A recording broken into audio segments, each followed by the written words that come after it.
तुम्हारा अरुणाचल बहुत करुण और उपेक्षित भरा। इतिहास तुम्हारा पहले ब्रिटिश हुकूमत ने अनदेखी की, आजादी के बाद अपनी सरकार ने। पहली ब्रिटिश हुकूमत ने अनदेखी की, आजादी के बाद अपनी सरकार ने। नामकरण कई बार हुआ तुम्हारा, नामकरण बार बार जो नाम बदला गया उस पर। वो प्रदेश जिनके अचलों पर पड़ता सूर्य का पहला किरण। अरुणाचल यानी कि वो प्रदेश जिनके अचलों पर पड़ता सूर्य का पहला किरण। नाम सुंदर है और सार्थक भी, नाम सुंदर है और सार्थक भी, मगर मन किंतु परंतु में उलझ ही जाता। मगर मन किंतु परंतु में उलझ ही जाता। एक टीस मन में रह रह कर उभरता, एक टीस मन में रह रह कर उभरता। सूझा नहीं था कोई जनजातीय नाम, सूझा नहीं था कोई जनजातीय नाम, जिससे स्थानीय रंग झलकता, जिससे स्थानीय रंग झलकता। जनजातीय संस्कृति प्रतिबिंबित होती, जनजातीय संस्कृति प्रतिबिंबित होती। दोस्तों, आज हमारे स्टूडियो में बातचीत के मंच पर उपस्थित हैं युवा कवि, चर्चित कवि जमुना बीनी जी। जमुना बीनी जी के बारे में मैं थोड़ा बहुत बात करता हूँ, बताता हूँ आप लोगों को, लेकिन ये है कि बाकी तो बातचीत करेंगे। जमुना जी, आपका बहुत बहुत स्वागत है हमारे स्टूडियो में। और मैं इस बात के कि आपने अपना कीमती समय निकाल करके थोड़ा सा मुझे समय दिया है, और मैं बहुत ही एक्साइटेड हूँ इस बात से कि आप हम लोगों के बीच में मेरे ख्याल से सबसे युवा कवि हैं। जमुना जी का जो जन्म हुआ है वो 20 अक्टूबर 1984 को हुआ है। मतलब 1984 तो आप सब जान ही रहे होंगे। 1984 जो है वो देश में क्या क्या हुआ था, उससे 10 दिन पहले ये इनका जन्म हो गया। इन्होंने एमए हिंदी से किया हुआ है, गोल्ड मेडलिस्ट है, स्वर्ण पदक इन्हें प्राप्त हुआ है। उसका पीएचडी किया इन्होंने राजीव गांधी विश्वविद्यालय अरुणाचल प्रदेश। जो प्रकाशित रचनाएं हैं वो ये है मोहन राकेश और गिरीश कर्नाड, आलोचना की ये पुस्तकें हैं। और एक इनका कविता संग्रह है जब आदिवासी गाता है, और एक निशी लोक कथा संग्रह इनका है। इनकी कविताओं का एवं कहानियां भी ये लिखती हैं, और कविताओं एवं कहानियों का संथाली, असमिया, मलयालम, पंजाबी, राजस्थानी, अंग्रेजी, तुर्की आदि भाषाओं में अनुवाद हुआ है। इनके जो कविताएं जो हैं वो इलाहाबाद विश्वविद्यालय में एमए के पाठ्यक्रम में शामिल हैं, और आजकल ये अरुणाचल प्रदेश स्थित राजीव गांधी विश्वविद्यालय के हिंदी विभाग में असिस्टेंट प्रोफेसर। इतना तो जानकारी है मेरे पास, और मैंने इनकी कविताएं पढ़ी है और बहुत ही शानदार लिखती हैं। मैं एक चीज और जोड़ना चाहता हूं कि ये जमीन से जुड़ी है, जनता से जुड़ी है, और इनको अगर कहा जाए तो ये जो जनता, खास करके जो आदिवासी जनता है, उससे ये बहुत अच्छी तरह से प्रतिबद्ध है और उनके सरोकार के लिए दिख रही है, काम कर रही है। जमुना जी, ये अब थोड़ा सा बातचीत करते हैं कि ये जो आपका जन्म तो मैंने बता दिया आपको, ये बताइए कि जन्म एक्चुअली आपका कहाँ पे हुआ, अरुणाचल प्रदेश में किस जगह पर बेसिकली? सबसे पहले अरविंद जी, आपको, आपके इस मंच को, और उसके बाद जो भी दर्शकगण इस वर्चुअल मोड पर हम दोनों से जुड़े हुए हैं, उन सबको मैं नमस्कार, जोहार, और उसके बाद कारदोम। हमारे पूर्वोत्तर में नमस्कार को कारदोम कहा जाता है। तो कारदोम अरविंद जी, मैं उम्मीद करती हूँ कि आज के सेशन में मैं आपको पूर्वोत्तर की भाषा के चंद शब्द में आपको सिखा के जाऊं। तो कारदोम जी, जी बिल्कुल, मेरा जो जन्म है अरुणाचल प्रदेश में, यहाँ एक जीरो घाटी है, जिसको स्कॉटलैंड ऑफ द ईस्ट भी कहा जाता है। ये जीरो वैली, इसमें मूलतः आपातानी एक जनजाति समुदाय है, एक आदिवासी समुदाय है। ये आपातानी आदिवासी समुदाय मुख्यतः यहाँ जीरो घाटी में यहाँ निवास करती है। तो मेरे पिताजी जो थे, मेरे पिताजी सरकारी नौकरी में थे, और मैं तो वैसे मूलतः मैं जो मेरा पैतृक गांव है वो कमला एक डिस्ट्रिक्ट पड़ता है, वो भी एक घाटी है। तो कमला डिस्ट्रिक्ट में एक बहुत ही सुंदर एक प्रकृति कह सकते हैं कि प्रकृति के रागों से बंधा एक रागा नामक एक गांव है। तो वो मेरा पैतृक गांव है, लेकिन जन्म जो है वो जीरो घाटी में हुआ। जीरो बहुत ही सुंदर, काफी सुंदर बड़ा प्राकृतिक सुषमा, ये कहेंगे कि प्रकृति इस जीरो घाटी पर विशेष रूप से मेहरबान है। मैं इसी घाटी पर मैं सन 1984 में वहां मैं पैदा हुई थी, और उसके बाद और जैसे मैंने बताया कि चूंकि ये एक बहुत एक सुंदर एक हिल स्टेशन जैसा है, तो इसीलिए मैं ये कहूंगी कि मेरी कविताओं में भी बार बार जो एक प्रकृति का एक चित्रण या जो अंकन है, वो जो प्रेरणा जो है, वो मुझे ऐसा लगता है कि मुझे मेरे जन्मस्थली से ही मुझे प्राप्त हुआ है। मैं ऐसा कहीं ना कहीं मेरी प्रकृति के प्रति जो मेरा जो सौंदर्य है, उस एक सौंदर्य बोध को एक तीव्रता देने में ये जीरो घाटी जो है वो एक महत्वपूर्ण भूमिका अदा करती है। मैं ऐसा मानती हूँ जी। और सर, आप और क्या पूछ रहे थे कि मेरी शिक्षा दीक्षा कुछ पूछ रहे थे? शिक्षा दीक्षा कहाँ से? दरअसल आवाज थोड़ी सी कट गई थी, तो इसीलिए मैं पूरा सुन नहीं पाई। आप जरा दोहराएंगे?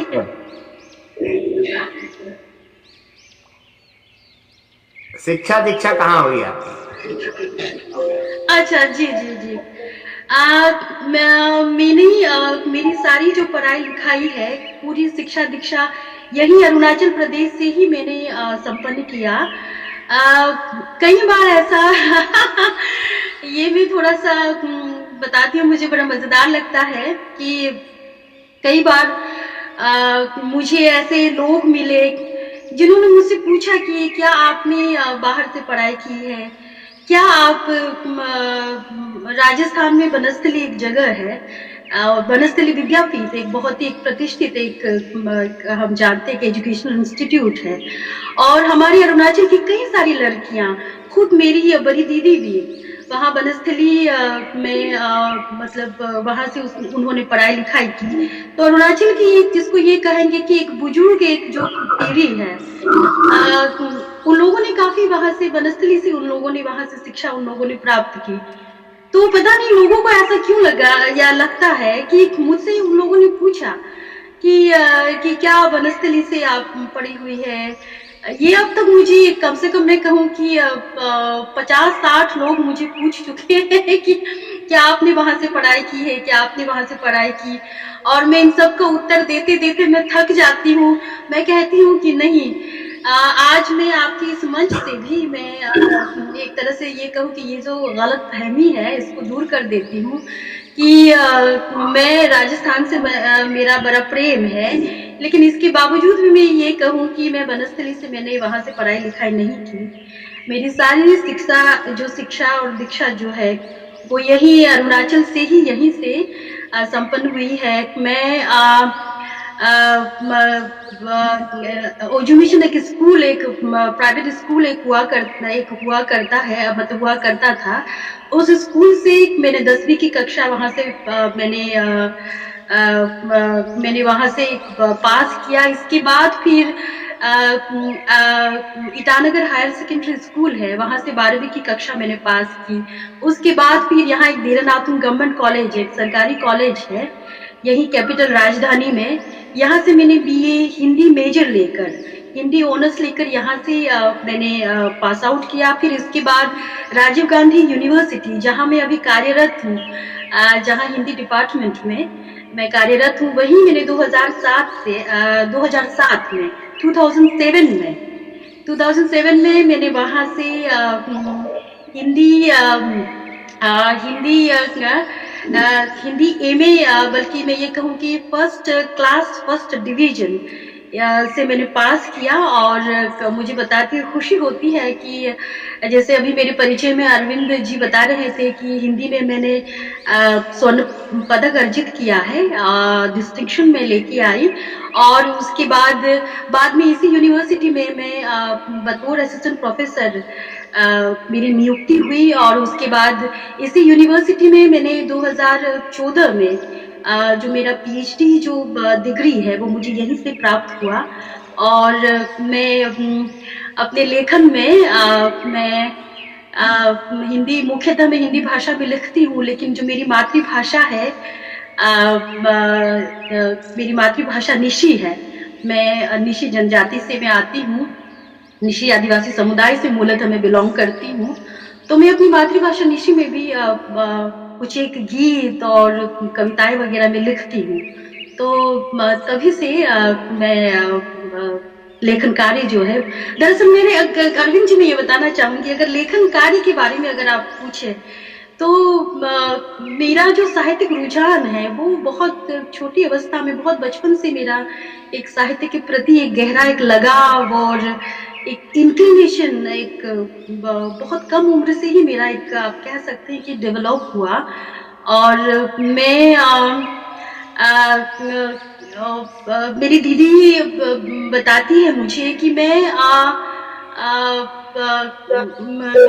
जब मैंने पढ़ाई शुरू नहीं किया, यानी कि आप सोचिए कि जब मैंने पढ़ाई शुरू नहीं किया, यानी कि मुझे जब कोई अक्षर ज्ञान भी नहीं था, ख ख ग घ या ABCD नहीं पढ़ना आता था, तो उस समय जो है बाकी बच्चे जो हैं वो खिलौनों से खेलते हैं, लेकिन मैं किताबों से खेलती थी। और दीदी ऐसा बताती है कि मैं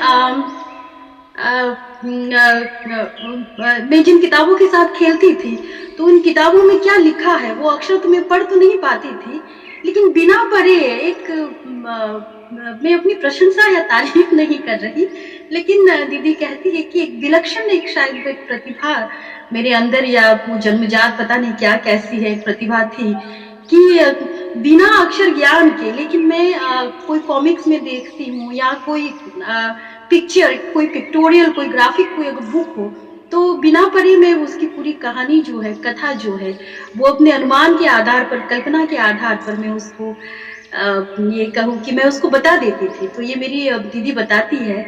और बाद में जैसे जैसे मैंने पढ़ना शुरू किया, मैं हॉस्टल में रही खूब, लगभग जीवन का, अब कह सकते हैं कि जीवन के 7 साल, 7 इयर्स मैंने हॉस्टल में गुजारे।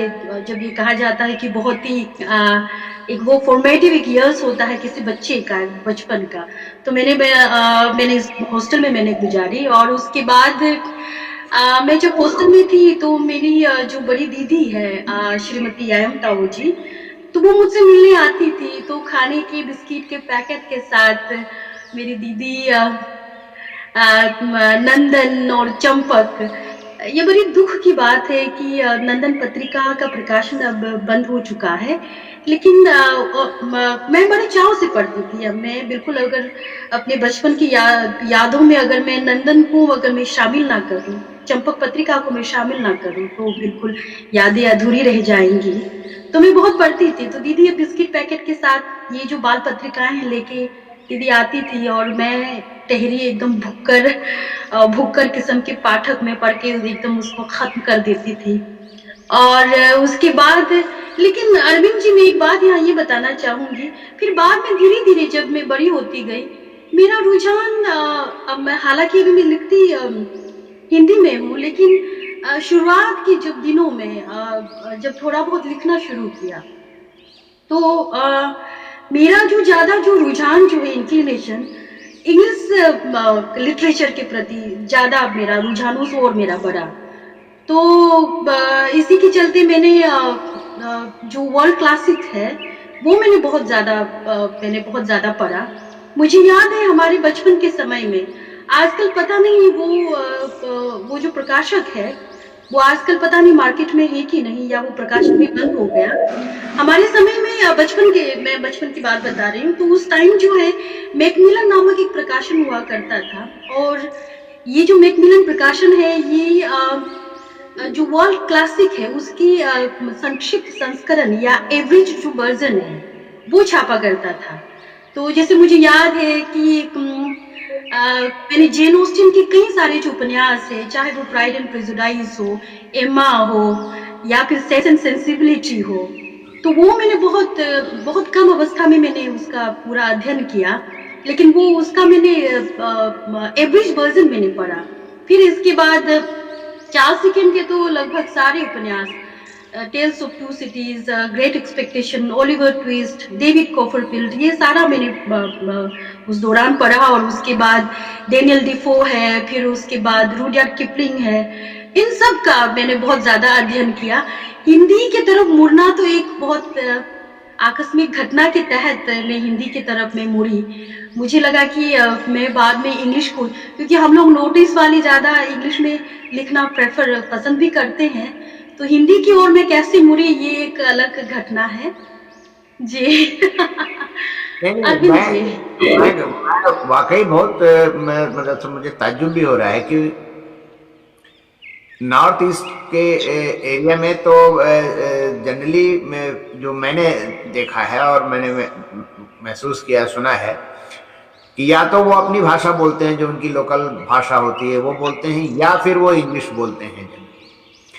हिंदी जो बोलते हैं वो बाहर पढ़ने जाते हैं, वो हिंदी बोलने लगते हैं। लेकिन जैसे आपने बनस्थली का नाम लिया, जैसे और इंजीनियरिंग कॉलेज, मेडिकल कॉलेजेस में पढ़ने जाते हैं बच्चे, तो वो हिंदी सीख तो जाते हैं, लेकिन वो अटक अटक के हिंदी बोलते हैं। मतलब उनके मन में धीरे सोच सोच के हिंदी बोलते हैं, और ग्रामर का और बहुत सारी चीज़ों को पर वो उनका ध्यान नहीं जाता, और खैर वो स्वाभाविक भी है, नहीं जाता है। लेकिन मैं देख रहा हूँ कि आप जो है वो हिंदी बहुत बढ़िया बोल देती हैं, बढ़िया लिख लेती हैं, बावजूद इसके कि आपने अपनी जैसे वैसे आपकी जो लोकल भाषा है उसको भी पढ़ा आपने, फिर इंग्लिश पढ़ा। तो ये हिंदी के प्रति जैसे अचानक से रुझान आपका किस तरह क्यों हो गया, और आपकी रगों में हिंदी कैसे आ गया अचानक?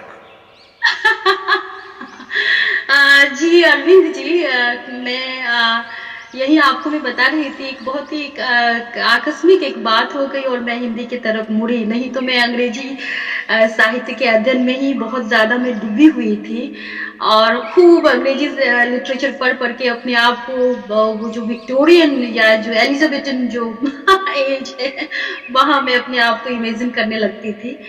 दरअसल ये हुआ कि अरविंद जी, मुझे अभी भी बिल्कुल स्पष्ट याद है, I can still remember vividly कि हम लोग 10वीं जो क्लास 10th यानी कि 10वीं कक्षा की परीक्षा के लिए हम लोग तैयारी कर रहे थे।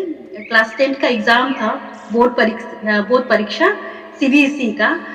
तो हमने इंग्लिश पेपर दे दिया और बाकी जो पेपर है हमने वो दे दिया। तो हिंदी का पेपर था, हिंदी का पेपर बचा हुआ था, और मैं बहुत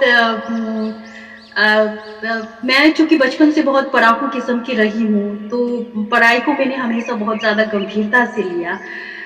इसलिए आज तक नर्सरी से लेके एमए तक कभी मैं फेल नहीं हुई। ये बताते हुए खुशी होती है, आपके साथ साझा कर रही हूँ। तो मैं पढ़ाई को लेके बहुत ज्यादा शुरुआत से मैं बहुत संजीदा रही हूँ। तो मैं हिंदी पेपर की तैयारी कर रही थी, इतने में मेरी एक सहेली है, मैंने देखा कि वो पढ़ लिख नहीं रही है, वो इधर उधर घूमती रहती है। जब मैंने उससे कहा कि मतलब एग्जाम तो खत्म नहीं हुआ, तो पढ़ क्यों नहीं रही हो, तो वो मेरे ऊपर हंसने लगी। उसने मुझे हंसते हुए मुझे कहा कि हिंदी का पेपर है ना, क्या इतना तैयारी करना। तो मैं समझी नहीं पहले उसकी बात। मैंने ये कहा कि क्या है, जरा स्पष्ट करो, एक्सप्लेन करो, मैं समझ नहीं पाई। तो वो मुझे बोली कि देखो, ये जो हमारा हिंदी का जो पेपर है ना, ये जांचने के लिए दिल्ली जाएगा। ये जांचने के लिए, इसका चेकिंग के लिए दिल्ली जाएगा, और जब ये दिल्ली जाएगा तो दिल्ली वाले को पता है ये नोटिस रीजन का पेपर है, ये जो पेपर है, ये सारे जो पेपर्स आ रहे हैं ये नोटिस रीजन से है। तो दिल्ली वाले को पता है कि ये नोटिस वाले हिंदी में बहुत कमजोर होते हैं, बहुत ही कमजोर होते हैं। तो उन लोग क्या करेंगे कि जो पेपर चेकर है उन लोग जो है वो आंख मूंद के पास मार्क दे देंगे, 33 या 35 जो भी पास मार्क होगा वो दे देंगे। तो आराम से पास हो जाना है। वो कहा कि तुमने चिंता नहीं करना, आराम से पास हो जाना है। उन्होंने ये बात बहुत जोकिंगली और बहुत कैजुअली उन्होंने ये बात कही, जो मेरी जो सहेली है, लेकिन ये बात कहीं ना कहीं मेरे मन को कचोट गई और जिसको कहते कि मैं भीतर से एकदम हिल गई। मुझे लगा कि इस तरह का सहानुभूति का मार्क्स तो मुझे नहीं मुझे स्कोर करना। और दरअसल अरविंद जी समस्या क्या है कि हमारा ये जो पूर्वोत्तर जो है, इसीलिए कि जो मुख्य धारा या जिसको हम सो कॉल्ड मेनलाइन कहते हैं, मेनलाइन इंडियंस के मन में पूर्वोत्तर को लेके बहुत ज्यादा पूर्वाग्रह है, प्रिजुडिशियस बहुत ज्यादा है कि पूर्वोत्तर वाले ऐसे होते हैं। दरअसल चूंकि मैं बहुत यात्राएं करती हूँ और कई यात्राओं में कई दफा ऐसा हुआ है कि बहुत वाहियात सवालों का मुझे सामना भी करना पड़ा कि पूर्वोत्तर ऐसे होते हैं, ऐसे ये खाते हैं, ये पीते हैं, ऐसे हैं, वैसे हैं। तो तमाम तरह की जिसको कहे कि अनकंफर्टेबल क्वेश्चंस भी असहज करने वाला जो सवाल है मैंने फेस भी किया है। तो ये जैसे मैंने अभी बताया कि एक और ये जो एक पूर्वाग्रह की जैसे कि ये लोग जो है वो बहुत ज्यादा हिंदी भाषा में कमजोर है या ये रुचि नहीं दिखाते। तो मुझे लगा कि नहीं, ये जो कहीं ना कहीं ये जो मानसिकता है ये टूटनी चाहिए। और मैंने अपने आप से प्रॉमिस किया कि नहीं, मुझे इस तरह का एक दया या सहानुभूति का मुझे मार्क्स नहीं चाहिए, मैं ऐसा स्कोर नहीं करूंगी। और मैंने हिंदी पेपर जो मैं तैयारी कर रही थी, फिर एकदम डबल तैयारी के साथ मैं जुट गई और उसके बाद पेपर बड़ा अच्छा गया। और बाद में जब मार्क्स जब रिजल्ट आउट हुआ और मैंने देखा कि बाकी पेपर्स के साथ हिंदी का जो पेपर है, मुझे अभी भी याद है शायद 85 या 90 मैंने कुछ स्कोर किया था, लेटर मार्क्स मिला था। मैं अपने स्कूल से उस सब्जेक्ट का मैं टॉपर भी थी। और इसके बाद मैंने सोचा कि नहीं, इसी यही जो विषय है इसे लेके आगे मैं कुछ करूंगी। और इस तरह से हिंदी को लेके एक तरह ये कहे कि इस भाषा को लेके इस भाषा ये इसकी इसमें जो लिखा जा रहा जो साहित्य है और बाकी भाषा संबंधी जो भी है, चाहे वो व्याकरण का पक्ष हो या चाहे जो भी हो, उसमें मैं अपने आप को तराशती गई इसमें। लेकिन मैं अपने गुरुजी को भी मैं याद करूंगी, जो मेरे जितने भी गुरुजन हैं। दरअसल अरविंद जी मेरे जीवन पर मैं आज इस मंच से कहना चाहूंगी, मेरे जीवन पर बिहार के लोगों का बहुत ज्यादा प्रभाव है।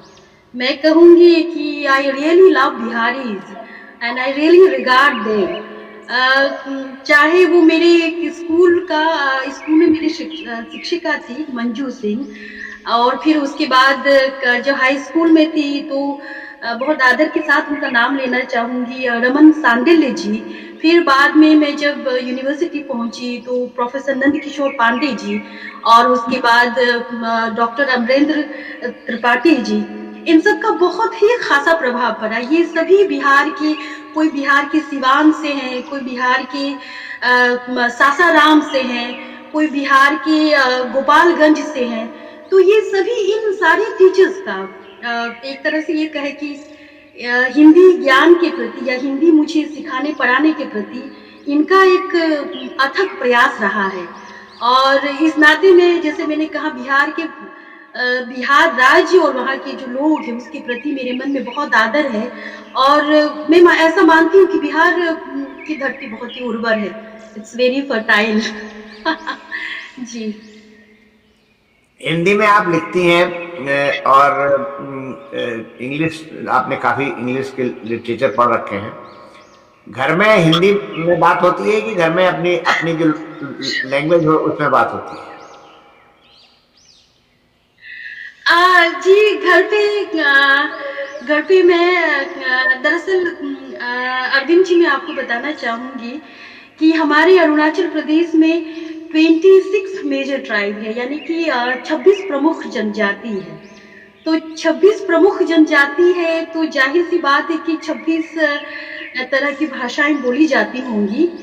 तो मैं अपने आप को ये जो 26 जनजातियां तो रजिस्टर्ड हैं, इसके अलावा भी तो कुछ होंगी। हाँ जी, इन 26 जनजातियों की उप जनजातियों की अगर हम बात करें, सब ट्राइब की अगर हम बात करें, तो लगभग 80 से ऊपर सब ट्राइब है, उप जनजातियां जी। जी। तो आप सोचिए कि अरुणाचल जो है वो भाषिक दृष्टि से कितना, आप देखेंगे कि वो बहुत ही समृद्ध राज्य है। और जहां तक मेरी बात है जी, जहां तक मेरी बात है, मैं अरुणाचल की लगभग 8-9 में भाषाएं मैं बोल सकती हूँ, मेरी अपनी मातृभाषा के अलावा। और मैं अपना हमारे घर में बिल्कुल ये कहा कि हमारे घर में बिल्कुल ही अपनी मातृभाषा, जो हमारी मातृभाषा है, मातृभाषा बोलने का चलन है। हिंदी तो मेरी जैसे ये कहा कि मेरी आजीविका की भाषा है, क्योंकि मैं यहाँ हिंदी डिपार्टमेंट में असिस्टेंट प्रोफेसर हूँ, बच्चों को हिंदी पढ़ाती हूँ, वो मेरी आजीविका की भाषा है। लेकिन मैं जब घर आती हूँ तो घर पे बिल्कुल मेरी जो मातृभाषा है उसी में हमारे भाई बहनों के बीच हमारी बातचीत होती है। लेकिन जैसे मैंने कहा, मेरे साथ एक खूबी ये है कि मैं भाषा बहुत जल्दी सीखती हूँ, बहुत जल्दी मैं पकड़ लेती हूँ। मैं जब मुझे बहुत तेज गुस्सा आता है तो मैं अपने लोगों को अपनी मातृभाषा में ही मैं डांटती हूँ, फटकारती हूँ।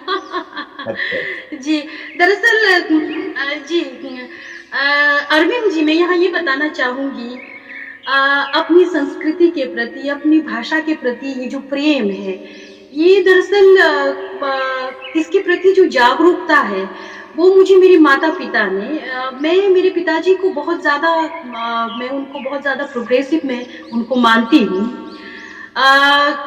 पिताजी ने बहुत पहले, क्योंकि दरअसल मैं थोड़ा सा समय लेके बताना चाहूंगी कि ये जिस मैं कमला घाटी की मैं बात कर रही हूँ, मेरे पिताजी कमला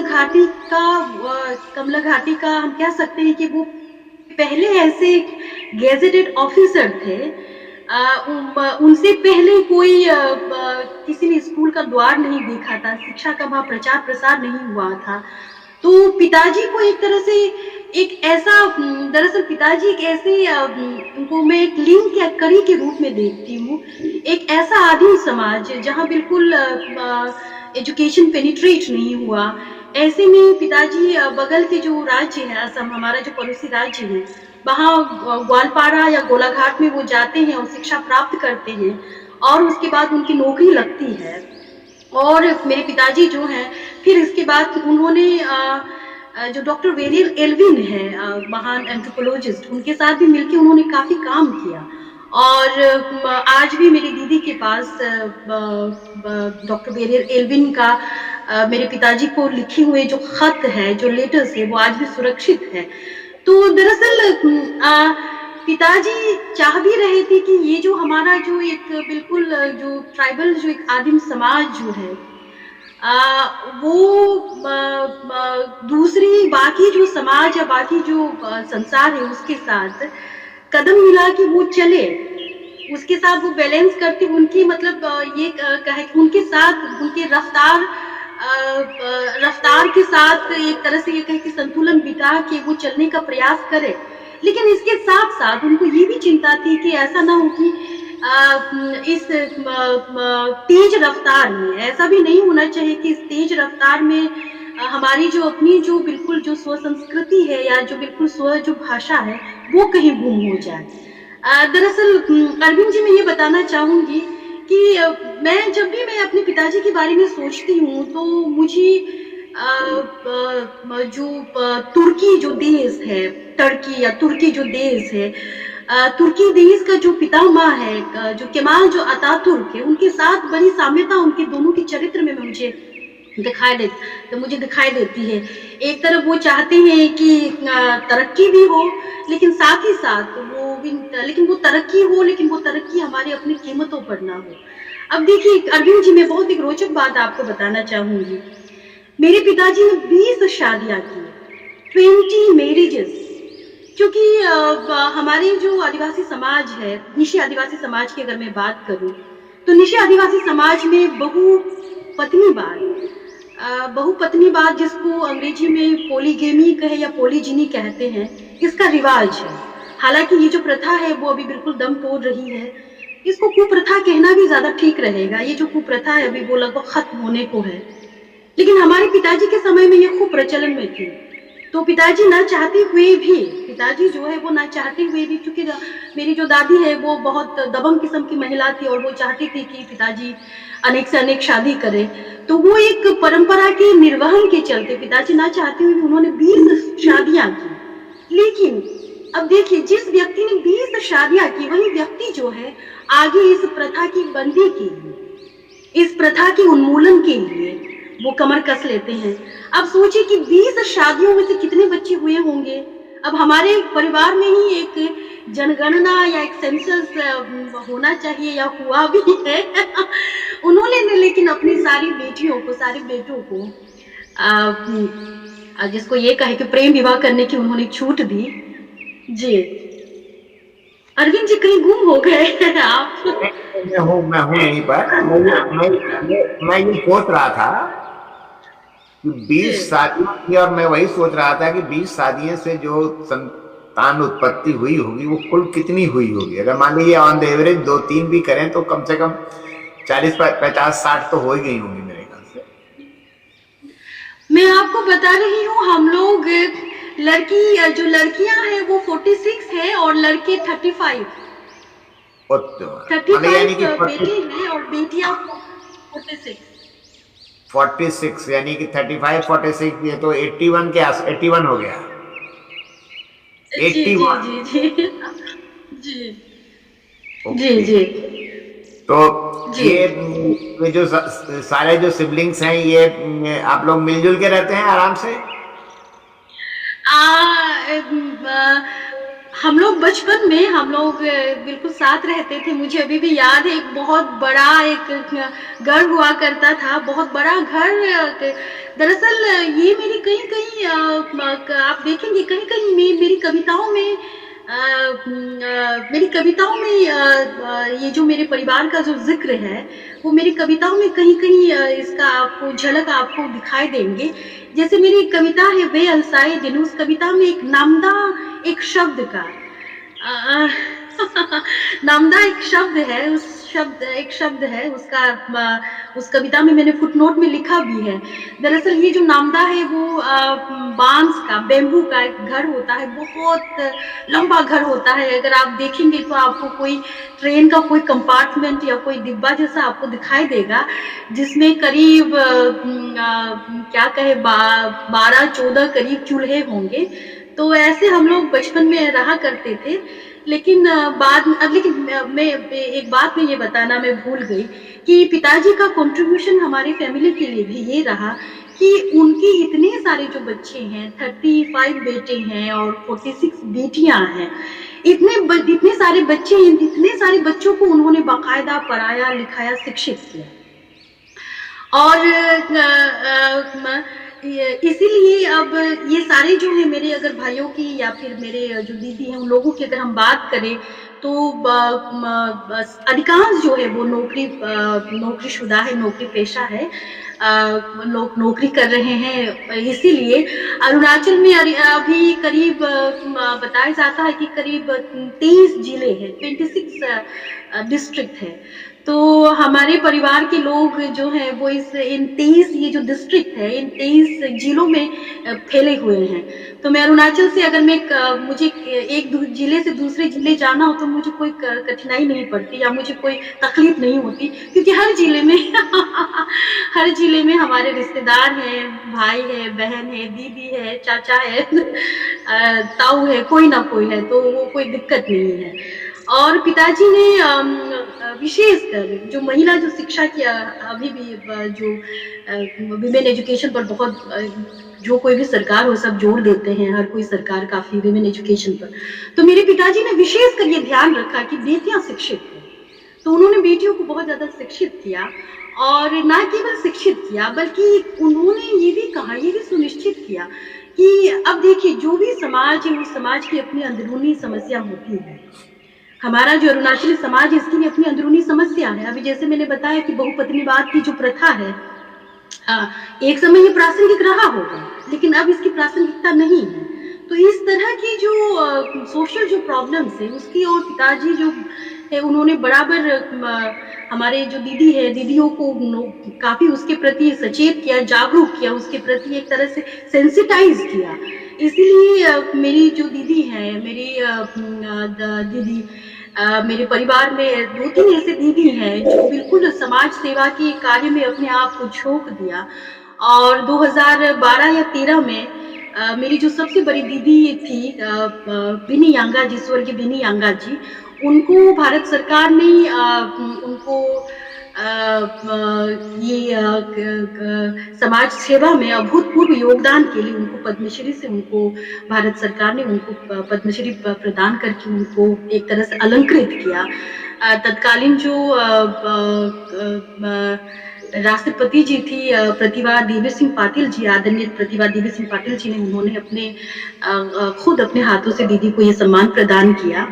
तो इस तरह से उन्होंने पिताजी ने एक तो ये कि सब प्रेम विवाह करेंगे, कोई इस तरह से ये नहीं कि कोई अरेंज मैरिज नहीं करेंगे, और लड़कों के लिए भी ये सुनिश्चित किया कि कोई ये जो बहुपत्नीवाद या जो पॉलीजिनी की या पॉलीगेमी की जो कुप्रथा है उसको कोई भी बढ़ावा नहीं देंगे। उन्होंने इस तरह के तमाम जो है वो रिफॉर्मेशन उन्होंने ना केवल समाज में एक उदाहरण बना बल्कि वो अपने परिवार से उन्होंने ये उदाहरण जो है उन्होंने सेट किया मेरे पिताजी। जी, बहुत इंटरेस्टिंग है आपकी जो लाइफ स्टोरी जो है वो बहुत इंटरेस्टिंग है। चलिए हम लोग थोड़ा साहित्य में बातचीत करते हैं अभी। ये तो भाषा आपने जैसे हिंदी भाषा तो आपने एक चैलेंज के रूप में लिया कि मुझे जिसको लोग बहुत आसान भाषा समझते हैं और कि मतलब गिफ्टेड मार्क्स पाना नहीं चाहती थी, आप चाहती थी कि आप अपने मेहनत से नंबर पाएं। ये कविताओं की तरफ आपका रुझान कैसे हुआ, कविता कहानी साहित्य में लिखने के प्रति? जी जी जी जी अरविंद जी, दरअसल मैंने जैसे आपको पहले बताया लिखने मतलब साहित्य के प्रति एक बचपन से एक बहुत रुझान है। जैसे मैंने बताया कि जिस उम्र में बच्चे खिलौना खेला करते थे, मैं बिल्कुल किताब उलटती रहती थी। किताब में जो रंगीन चित्र जो बना है वो मैं बिल्कुल उसको मैं छू के बहुत ज्यादा, जिसको ये कहा कि पुलकित या बिल्कुल प्रफुल्लित हो जाती थी। तो एक साहित्य के प्रति एक वो नेचुरल मेरा जिसको कहा कि वो बचपन से एक अनुराग वो बचपन से रहा है। और फिर बाद में जैसे मैंने धीरे धीरे जब पढ़ना शुरू किया, जब अक्षर ज्ञान हुआ, और जैसे मैंने कहा कि खूब अंग्रेजी साहित्य का अध्ययन किया, इसके बाद लंदन पत्रिका या जो चंपक जो पत्रिका है, वो बाल पत्रिकाएं भी खूब मैं लगातार जो है वो मैं पढ़ती रही। तो धीरे धीरे जो है वो मैंने उसके बाद, और चूंकि मैं जहाँ जन्मी, जो जिसमें जीरो जगह की मैं बात करती हूँ, जिसको कहते हैं कि स्कॉटलैंड ऑफ द ईस्ट, और वो जो जीरो जो है वो बहुत ही एक उसकी जो सीनरी जो ब्यूटी है, तो वो कहीं ना कहीं मेरी कल्पना को एक जिसको कहे कि उसको मतलब खुरचना कि कुछ कि आप अपनी इमेजिनेशन को एक्सप्लोर कीजिए, फिर उसको लिखिए। इस तरह से मुझे बहुत ज्यादा सीधा अगर आपका जो सवाल है उसका अगर मुझे सीधा उत्तर देना हो तो मैं ये कहूंगी कि कविता लिखने की प्रेरणा मुझे प्रकृति से मिली। मुझे याद है मैं जब पहली बार जब मैंने कविता लिखी तो शायद वो चांदनी पर, उसके बाद हरियाली पर, इस तरह से कुछ प्राकृतिक उपादानों पर ही मैंने कविता लिखना शुरू किया। और मैं बहुत छोटी अवस्था यानी कि लगभग 12 या 13 साल की रही होंगी तब मेरी पहली कविता छपी। हमारे जो पड़ोसी राज्य जो असम है, असम से एक पत्रिका निकलती थी। वो पत्रिका मैं उस पत्रिका का नाम, चूँकि वो बहुत बचपन की बातें हैं तो सॉरी, मुझे वो पत्रिका का नाम याद नहीं। वहाँ मेरी पहली कविता छपी।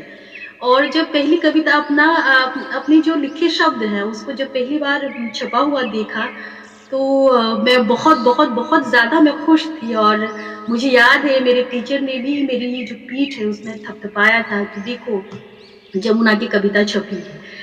और ये जो प्रोत्साहन था टीचर्स का और बाकी जो भी मेरे क्लास फेलो थे, जो भी मेरे क्लास मेट्स ने, जो भी मेरे क्लासमेट थे, तो उनके तरफ से एक ये प्रोत्साहन, एक सराहना, इसने काफ़ी ये कहे कि मेरे अंदर एक वो जो साहित्य के प्रति जो एक ललक या फिर एक आसक्ति जो है उसे बनाए रखने में उसे बहुत ज़्यादा ये कहे कि एक अहम भूमिका निभाई।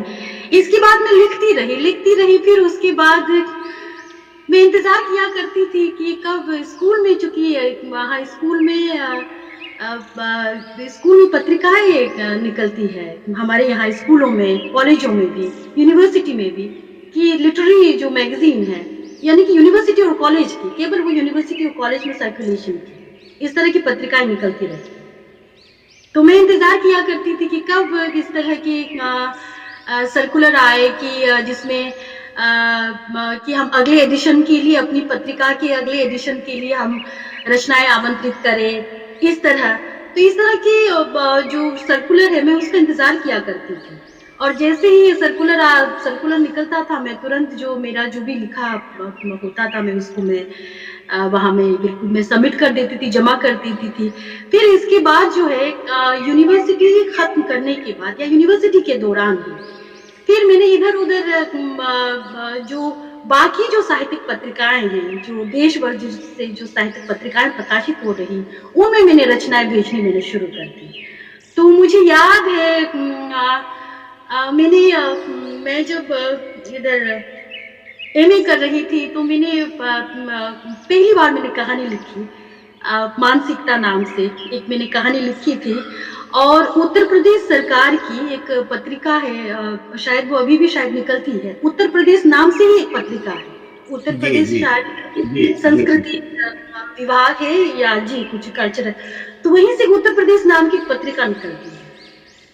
तो वहाँ मैंने अपनी ये कहानी भेजी। तो कहानी वहाँ छपी, कविता भी छपी और कहानी भी छपी। उसके बाद उन दिनों पोस्टकार्ड उन दिनों मोबाइल इस तरह से मोबाइल का चलन नहीं था, तो पोस्टकार्ड खूब मतलब पोस्टकार्ड भेजने का चलन था। तो जिन पाठकों ने पढ़ा और ये, लेकिन हिंदी पाठक भी बहुत सहृदय है, मैं बिल्कुल दाद देना चाहूँगी कि लोग किस तरह से समय निकाल के पोस्टकार्ड लिखा करते थे। और ये मुझे बहुत ये कहा कि मुझे बहुत ज़्यादा भीतर से मुझे बहुत ज़्यादा एनकरेज किया। वो दरअसल एक नारीवाद पर, अगर इस कहानी का अगर आप मुख्य स्वर पूछेंगे तो इसका मुख्य स्वर नारीवाद। दरअसल अरविंद जी, मैं ये बताना चाहूँगी कि हम जो ट्राइबल सोसाइटी, मैं जिस ट्राइबल सोसाइटी से आती हूँ या अमूमन जो आदिवासी जो समाज होता है, यहाँ महिलाओं को बहुत ज़्यादा आज़ादी है। हमारे यहाँ दहेज की समस्या नहीं, हमारे यहाँ दहेज के लिए बहू नहीं जलाई जाती। हमारे यहाँ कन्या भ्रूण हत्या, जो फीमेल जो फिटिसाइड की जो घटनाएँ हैं वो भी नहीं होती। लेकिन हमारे यहाँ भी ट्राइबल पेट्रार्की है, और काफ़ी स्ट्रॉन्ग रूप में है। और ये जो अभी जैसे मैंने बहुपत्नीवाद की जो बात कही है, ये जो प्रथा है कि एक आदमी जो है वो कई सारी पत्नियां जो रखते हैं, तो ये भी एक ट्राइबल पेट्रार्की का ही एक रूप है। तो इसी ट्राइबल पेट्रार्की पर आधारित मैंने एक छोटी सी कहानी लिखी थी और जो उत्तर प्रदेश पत्रिका में छपी। इसके बाद इस कहानी से जो मुझे प्रोत्साहन मिला, फिर मैंने दूसरी अपनी कहानी लिखी है। वो कहानी का शीर्षक है कहानी का वर्दी में भिखारी। तो कुछ शीर्षक से ही मालूम चल गया होगा कि पुलिस तंत्र पर ही कहानी मैंने लिखा होगा। दरअसल अरविंद जी, अरुणाचल का जो भूगोल है ये बड़ा जटिल है। अरुणाचल में कई ऐसी जगह है, कई ऐसे स्थान हैं जहां जाने के लिए आपको बगल के जो राज्य है असम से होकर गुजरना पड़ता है। सीधे आप मतलब अरुणाचल के भीतर से कोई जगह नहीं, अरुणाचल का ही एक हिस्सा है, यानी कि मतलब उस हिस्से पर आपको जाने के लिए आपको अपने राज्य से कोई जगह नहीं, मतलब दुर्गम पहाड़ है या बिल्कुल अथाह नदी बह रही है कि आप उसको क्रॉस नहीं कर सकते। तो उसको क्रॉस करने के लिए या वहां तक पहुंचने के लिए आपको असम राज्य जो है, हमारा जो नेबरिंग जो स्टेट है, वहां से आपको होकर गुजरना पड़ता है। तो इसी तरह के कि जो भी अरुणाचली जो पैसेंजर होते हैं, सवारी होते हैं, वो असम का जो रास्ता जो है, उस रास्ते का अगर वो प्रयोग करते हैं तो वहाँ असम के जो पुलिस है वो उसको दबोच लेते हैं, फिर वहाँ भ्रष्ट पुलिस और फिर क्या ये मतलब दरअसल असम और अरुणाचल का बड़ा मधुर संबंध है।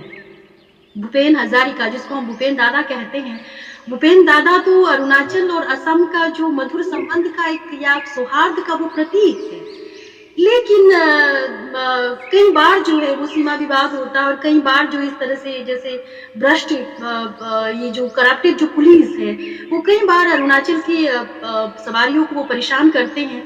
तो इसी पर मैंने एक छोटी सी कहानी लिखी और ये कहानी वर्तमान साहित्य पत्रिका में छपी। तब संपादक थी नमिता सिंह जी। नमिता सिंह जी ने बहुत प्रेम से, बहुत प्यार से उन्होंने इस कहानी को अपनी पत्रिका वर्तमान साहित्य में उन्होंने इसको बहुत प्रेम से वहाँ उन्होंने छापा इसको। इसके बाद फिर मुझे बहुत सारा पोस्ट कार्ड्स मिले और सब में उत्तर प्रदेश से भी, मध्य प्रदेश से भी कई सारे पाठक है और उन लोगों ने कहा कि हमारे यहाँ भी पुलिस ऐसे है, उत्तर प्रदेश का पुलिस भी ऐसे है, मध्य प्रदेश का पुलिस भी ऐसे है। तो सबने कहा कि ये हर जगह पुलिस का यही चेहरा है। तो इस तरह से फिर ये जो तमाम जो है पाठकों का लगातार जो प्रोत्साहन है उनका पोस्ट का, सबसे बड़ी बात है अरविंद जी, मैं ऐसा मानती हूँ कि जो भी लिखने वाला जो भी व्यक्ति है या जो भी लेखक है उनको पढ़ा जाए, हम जो लिखे उसको लोग पढ़े, ये हमें पढ़ा जाए, ये सबसे बड़ी बात होती है। और जो पाठक है, मैं सुदूर कहाँ अरुणाचल बिल्कुल चाइना के बॉर्डर में बैठ के मैं लिख रही हूँ और पाठक उसको पढ़ रहे हैं और जहमत उठा के पोस्ट कार्ड लिख रहे हैं, तो ये बड़ा एक जिसको ये कहे कि बहुत ही एक एनकरेजिंग एक मेरे लिए रहा।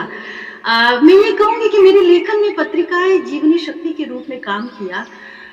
मैंने बहुत बाद में मैंने कविता संग्रह छापा, बहुत बाद में वो भी तब छापा जब मेरे कई साहित्यिक मित्र हैं, उन लोगों ने कहा कि वे लोग लगातार मुझे कहते रहे कि अब तो छप जाना चाहिए।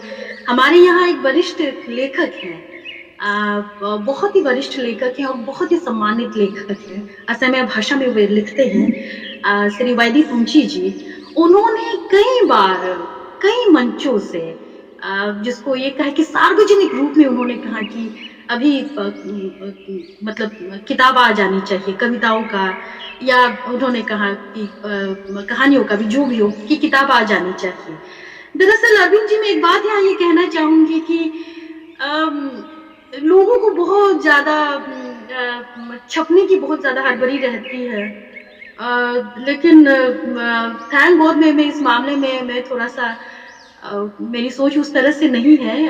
मैं काफी समय लेती हूँ। तो जब उन्होंने बार बार कहा कि छप जाना चाहिए, अभी छप जाना, मतलब एक संग्रह, स्वतंत्र संग्रह निकाल लेना चाहिए, उनका और कई लोगों का जब सुझाव आया, उसके बाद जो है वो मैंने 2018 में जो मेरा कविता संग्रह है जब आदिवासी गाता है, इस संग्रह को प्रकाशित करने का मैंने मन बनाया। पहले जो मैंने जो पढ़ा है और मेरे पास जानकारी है, आदिवासी समाज या जनजाति समाज में पहले महिलाओं की सत्ता हुआ करती थी। महिला मातृ सत्तात्मक समाज हुआ करता था। अब आपने बताया कि जैसे अब आजकल वो पितृसत्तात्मक समाज होते, ये ट्रांजिशन किस तरह से हुआ? जबकि वहां पर पहले ईश्वर को नहीं मानते थे, पहले प्रकृति को मानते थे, जंगलों को मानते थे, जंगलों की पूजा करते थे, पेड़ पौधों की पूजा करते थे, जानवरों की पूजा करते थे, ईश्वर के मानवीय रूप को नहीं मानते थे। तो ये ट्रांजिशन क्यों हुआ?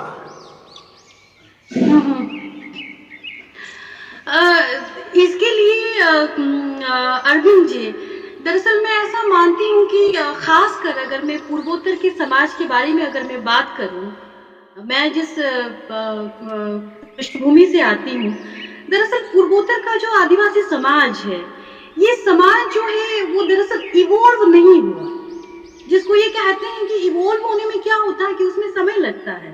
अब यहाँ क्या अगर इसके इतिहास को अगर आप टटोलेंगे, मैं इसको बिल्कुल बहुत ईमानदारी से मैं स्वीकार करती हूँ, ये इवॉल्व नहीं हुआ। आप इसको इस तरह से समझिए कि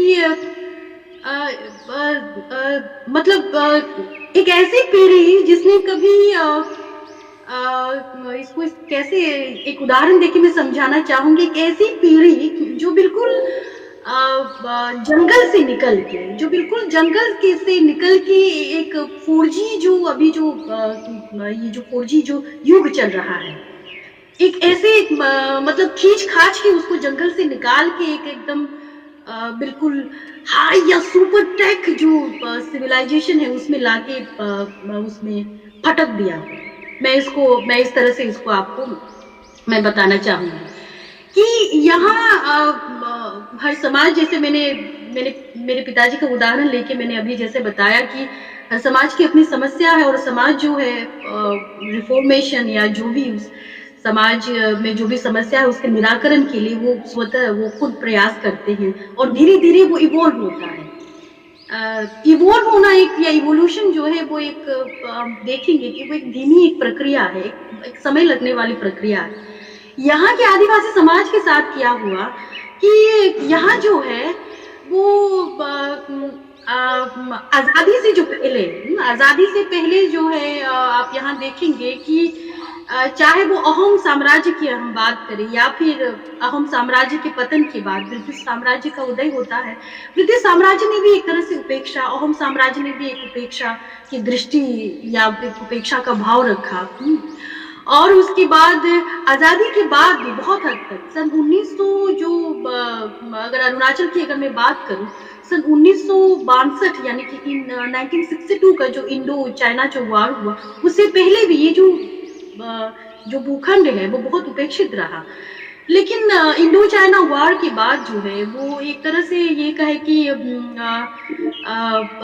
जो मुख्यधारा की जो सरकार है उसकी तंद्रा टूट जाती है और उसका इस क्षेत्र की ओर, क्योंकि ये जो क्षेत्र है वो सामरिक दृष्टि से बहुत ज्यादा अहम है, इस क्षेत्र की ओर जो है वो एकदम से जिसको ये कहे कि उसकी जो नींद है वो टूट जाती है और वो ध्यान देने लगते हैं। तो उसके बाद जो है वो इसको आप इस तरह से समझिए, जैसे आपने ये कहा कि इस तरह से कि ईश्वर की पूजा करना या जो तमाम जो विकृतियां हैं, ये विकृतियां कैसे समाज में पैदा हुई। इसके लिए अरविंद जी मैं ये कहना चाहूंगी, जैसे मैंने अभी जो बताया है कि दरअसल यहाँ आप समाज में आप देखेंगे तो एक जिसको कहेंगे कि सांस्कृतिक, जिसको कल्चरल इंपेरियलिज्म जिसको कहते हैं, सांस्कृतिक जिसको साम्राज्यवाद हम ये कहेंगे। आप देखिए यहाँ समस्या क्या है कि जो यहाँ का जो आदिवासी समाज है उनकी अपनी पारंपरिक जीवन शैली है, उनका एक पारंपरिक आस्था है, दर्शन है, वो बचा कहाँ है? वो बचा कहाँ है कि यहाँ इस तरह की कुछ मैं क्या कहूँ, बहुत दुख के साथ कहना पड़ रहा है कि कुछ इस तरह की कुछ शक्तियां हैं जो बार बार वो काम कर रहे हैं और ये शक्तियां इनको क्या कहे, इसको कहेंगे कि ये कुछ अलग किस्म के या क्या आदिवासियों के लिए इस तरह का एक डोमिनेटिंग कल्चर है, एक वर्चस्ववादी संस्कृति है जो अपनी हर बात को इन आदिवासियों पर वो थोपने के लिए बिल्कुल ललायित है। वो बराबर वो प्रयास कर भी रहे हैं, वो चाहे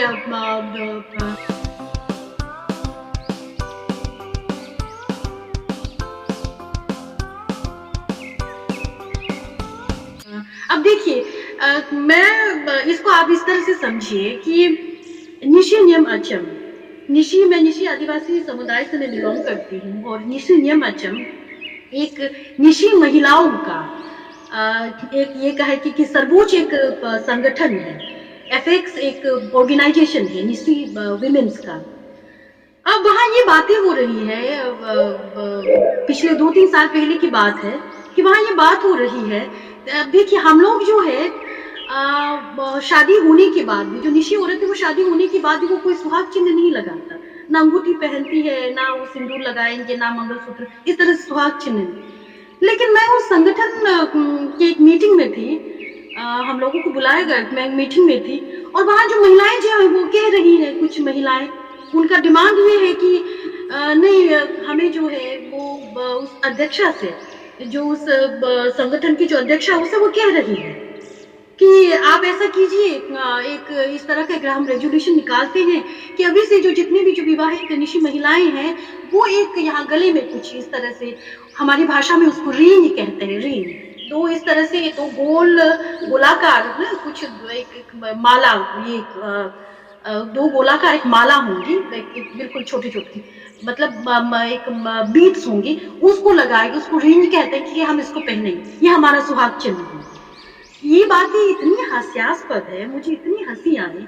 अब ये देखिए, अब ये किस कल्चर का प्रभाव है कि कह रहे हैं कि नहीं है, हमें इससे क्या होता है कि इससे लोगों को ये पता लगेगा कि ये शादीशुदा महिला है, और जो शादीशुदा महिलाएं जो हैं इससे वो अपने रास्ते से वो विचलित नहीं होंगी, वो अपने जो है मतलब बिल्कुल अपनी जो शुचिता है या अपनी शुचिता या कहे कि जो मर्यादा है वो मर्यादा में रहेंगे। अब जिनको भ्रष्ट होना है तो वो ना बिना पहने भी भ्रष्ट होंगे, तो इस तरह के, और इस तरह से ये भी एक ताकत है, एक विघटनकारी ताकत है, उसका भी प्रभाव है। और दूसरा जो है वो इस तरह के कि एक खास किस्म के लोग जो है वो धर्मांतरित भी कर रहे हैं, और वो बोल भी रहे हैं कि आप एक बार धर्मांतरित होने के बाद जो है आप अपने पारंपरिक, हमारा पारंपरिक त्योहार न्योकुम है, बुरी बूत है, कहेंगे कि आप अपने पारंपरिक त्योहार न्योकुम में नहीं जा सकते क्योंकि वहां एनिमल सेक्रीफाइस होता है, तो आप वहां जाएंगे तो वो तो शैतानी ताकत है।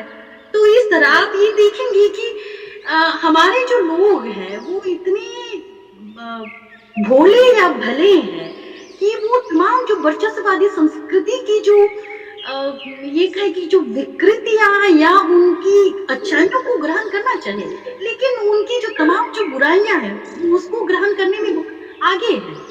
और ये एक मैं प्रबुद्ध, एक अरुणाचल के एक प्रबुद्ध नागरिक होने की मतलब उस नाते ये मुझे बहुत ज्यादा चिंतित करती है। ये बताइए जी, इस तरह से अरविंद जी आपने अभी जो कहा कि हम लोग जो है वो प्रकृति की उपासना करते हैं, तो अब ऐसा क्यों है कि हम मतलब आपने अभी जो पूजा पद्धति के बारे में जो बात कही बिल्कुल सही कहा। हम अगर मैं निश्चित आदिवासी समुदाय की अगर मैं बात करूं, हम इसकी सूर्य और चंद्रमा की उपासना करते हैं। सूर्य को हम दोनी और चंद्र को हम पोलो कहते हैं। सूर्य हमारे यहाँ माता के रूप में, देवता के रूप में, हम यहाँ माता के रूप में उसकी कल्पना करते हैं। अब बात ये है कि इन दिनों धोनी पोलो के भी मंदिर बनने लगे हैं। अब आप बताइए, जिस सूर्य को हम रोज सवेरे उठते हुए देखते हैं और जिस चंद्रमा को हम रात को, जिसको आकाश पर हम उगते हुए देखते हैं, अब उसके मंदिर बनाने का क्या तुक है? लेकिन मंदिर बना के पूज रहे हैं लोग। इस तरह से मैंने अभी जो कहा कि बाहरी संस्कृति का प्रभाव तो है, लेकिन हैरानी की बात यह है आप अरुणाचल ऐसे प्रवेश नहीं कर सकते। आपको अरुणाचल में प्रवेश के लिए आपको परमिट लगेगा, जिसको कहते हैं इनर लाइन परमिट। लेकिन इनर लाइन परमिट होने के बावजूद भी हमारी जो संस्कृति है वो उसकी शुद्धता कितनी बची हुई है समझ में नहीं आती। निराशाजनक। अच्छा, ये बताइए कि जैसे कि वहां पर जो जैसे प्रादेशिक भाषा तो समझ में आती है कि जैसे असमिया में लिखा, मैं ये पूछ रहा हूँ कि वहां पर प्रादेशिक भाषा तो चलिए आसाम की हो गई, मलय या और जगह की हो गई, आदिवासी साहित्य की क्या स्थिति है वहां पर? आदिवासी साहित्य में अपनी भाषा में अपने जो तरीके से जो चीजें लिखी जा रही हैं उनकी क्या स्थिति है इस समय? आप ये विशेष अरुणाचल के संदर्भ में पूछ रहे हैं या पूरा पूर्वोत्तर के संदर्भ में? मैं पूरा पूर्वोत्तर के संदर्भ में आपसे, आपके प्रदेश अरुणाचल से शुरू होते हुए। अच्छा जी। सबसे पहले मैं अपने राज्य अरुणाचल के बारे में मैं बताना चाहूँगी कि अरुणाचल प्रदेश में अगर हम आदिवासी लेखन की अगर हम बात करें, तो हमारे शुरू के जो जिसको कहते हैं फर्स्ट जनरेशन राइटर, प्रथम पीढ़ी के लेखक, जिनमें अभी जिनका मैंने नाम लिया वाईडी तोंगची जी, और उनके अलावा मैडम मामांग दाई है, फिर उसके बाद और इनका लूमर दाई, स्वर्गीय लूमर दाई जी, इन लोगों ने जो प्रथम पीढ़ी के जो लेखक है अरुणाचल के, इन लोगों ने असमिया भाषा में इन लोगों ने लिखा। असमिया भाषा में लिखने का एक कारण ये रहा कि असमिया भाषा उस समय शिक्षा का माध्यम थी। सारी शिक्षा दीक्षा उन लोगों ने असमिया भाषा में ही प्राप्त की, हासिल की, इसलिए उन लोगों ने असमिया भाषा में उन लोगों ने लिखा। इसके बाद अगर आज की अगर हम बात करें, तो आज अंग्रेजी में लिख रहे हैं। मामांग दाई मैडम तो पहले से ही वो अंग्रेजी में लिख रही हैं। आज अंग्रेजी में आज दरअसल अरुणाचल का अगर साहित्यिक परिदृश्य की अगर हम बात करें, तो अरुणाचल का साहित्यिक परिदृश्य अभी भी बहुत ज्यादा शैशव अवस्था में है, इन्फेंट स्टेज में मैं इसको कहना चाहूंगी। मैं अपने हर प्रोग्राम में इसको कहती हूँ। यहाँ लिखने वाले बहुत कम है, इधर साहित्यिक माहौल जो है वो उस तरह का नहीं है। मतलब यहाँ बहुत साहित्यिक गोष्ठी चर्चा इस तरह का यहाँ लेकिन अरुणाचल प्रदेश लिटरेरी सोसाइटी वाईडी तोंगची जी द्वारा गठित एक लिटरेरी एक सोसाइटी है, जिसकी मैं असिस्टेंट जनरल सेक्रेटरी भी हूँ। हम लोग हर महीने एक मासिक हम बैठक करते हैं, और ये जो लिटरेरी सोसाइटी है, ये इधर अरुणाचल में साहित्य के प्रचार प्रसार के लिए, लिटरेचर का अधिक से अधिक प्रमोशन हो, इसके लिए लगातार प्रयास कर रहे हैं। लेकिन जैसे मैंने ये कहा कि लिखने वाले अभी भी काफी कम है। आज लेकिन जो लोग लिख रहे हैं, उनकी अभी अगर किस भाषा में लिख रहे हैं, उनकी अभिव्यक्ति का माध्यम क्या है, अगर आप जानना चाहते हैं, तो मैं ये बताऊं कि ये लोग अंग्रेजी में लिख रहे हैं, हिंदी में लिख रहे हैं, और कुछ जैसे बुजुर्ग लोग हैं, जिसमें डॉक्टर ताकोब जिर्दो है, और उसके बाद याबिन जिर्दो है, उनकी पत्नी याबिन, मैं उनको प्यार से आंटी बुलाती हूँ, याबिन आंटी है। इन लोग अपनी जो मातृभाषा है वो गालो में इन लोग लिख रहे हैं। तो अरविंद जी, मैं ये आपको मैं बताना चाहूंगी कि इधर अगर आप हमारी जनजातीय बोलियों की अगर हम बात करें कि जनजातीय बोलियों में साहित्य क्या है, तो मैं ये कहूंगी कि जनजातीय बोलियों में बहुत अधिक मात्रा में आपको लोक साहित्य, या जिसको हम मौखिक साहित्य या जिसको पुरखा साहित्य कहते हैं, वो आपको प्राप्त होगा। लेकिन आधुनिक साहित्य उस तरह से लिखा नहीं जा रहा जनजातीय बोलियों में। हाँ, लेकिन हिंदी, अंग्रेजी और असमिया भाषा में लिख रहे हैं लोग, प्रयासरत हैं। ये तो मैंने तस्वीर पेश किया अपने राज्य का, अरुणाचल का। बाकी अगर पूर्वोत्तर के बाकी राज्यों की अगर हम बात करें, तो बाकी राज्यों में स्थिति बहुत संतोषजनक है। मुझे खुशी होती है। जैसे असम की अगर हम बात करें, तो असम में कार्बी है, बोरो है, राभा है, तिवा है, तो इनका जो साहित्य है वो काफी प्रचुर मात्रा में लोग लिख रहे हैं। और सबसे ज्यादा संतोषजनक, या सबसे ज्यादा जिसको ये कहे कि खुशी, सबसे ज्यादा जिसको ये खुश होने वाली बात ये है कि इनमें बहुत यंग, बहुत युवा अपनी भाषा में इन लोग लेखन कर रहे हैं। मैं जहाँ भी जाती हूँ, इस सोसाइटी का मैं उदाहरण देना नहीं भूलती हूँ। कार्बी जो भाषा है, कार्बी आंगलोंग एक डिस्ट्रिक्ट है, ऑटोनोमस एक काउंसिल है असम का, वहाँ एक जाम्बिली एक लिटरेरी फाउंडेशन है। इस लिटरेरी फाउंडेशन का, जाम्बिली लिटरेरी फाउंडेशन का, ये दरअसल युवा कार्बी लेखकों का एक संगठन है। मैं जहाँ भी जाती हूँ और इसका मैं उदाहरण बार बार देती हूँ, और मुझे बड़ा अच्छा लगता है इसका उदाहरण देना, इसीलिए क्योंकि ये जो लिटरेरी फाउंडेशन है, इस लिटरेरी फाउंडेशन की जितने भी सदस्य हैं, सब 30 साल से छोटे, यानी कि 30 साल की उम्र से छोटे हैं। मतलब सब मतलब कोई भी 30 साल का नहीं हुआ, सब 30 साल से छोटे हैं।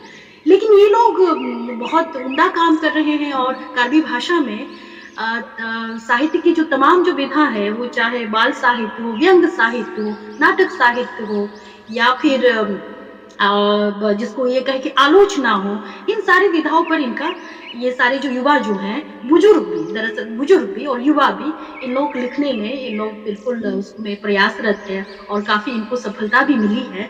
उसके बाद अगर बाकी मेघालय की भी अगर हम बात करें, तो मेघालय में जो खासी और उसके बाद ये क्या कहते हैं, खासी और जो गारो जो भाषा है, उसमें खासी भाषा में स्ट्रीमलेट दकार एक मैडम है, वो भी काफी उम्दा काम, अच्छा काम कर रही है। मिनीमोन लालू है।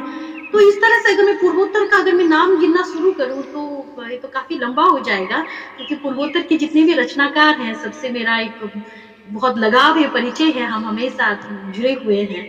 तो इधर अगर त्रिपुरा की बात करें, तो त्रिपुरा में चंद्रकांत मुरासिंह जी है, जो गोरख जो भाषा है उसमें वो लेखन कर रहे हैं। और उसके बाद विकास रॉय देव वर्मा जी हैं, वो दरअसल बैंक मैनेजर थे, अभी बैंक से इनकी सेवानिवृत्ति हुई और उसके बाद अपना अधिकांश समय लेखन में अभी लगा रहे हैं। तो गोरख भाषा में उनकी उम्दा कविताएं मैं बराबर उसका ट्रांसलेशन में पढ़ती रहती हूँ। और उसके बाद इधर अगर नागालैंड की हम बात करें, तो नागालैंड में नागा जो भाषा है, चाहे वो आओ हो या अंगामी हो, उसमें उस तरह से नहीं, लेकिन नागालैंड में अंग्रेजी भाषा में, जैसे तेमसुला आओ है, तेमसुला आओ के लेखन से मैं बहुत ज्यादा प्रभावित हूँ। उनका लेखन मुझे बहुत ज्यादा चमत्कृत, उनका लेखन काफी चमत्कृत करता है।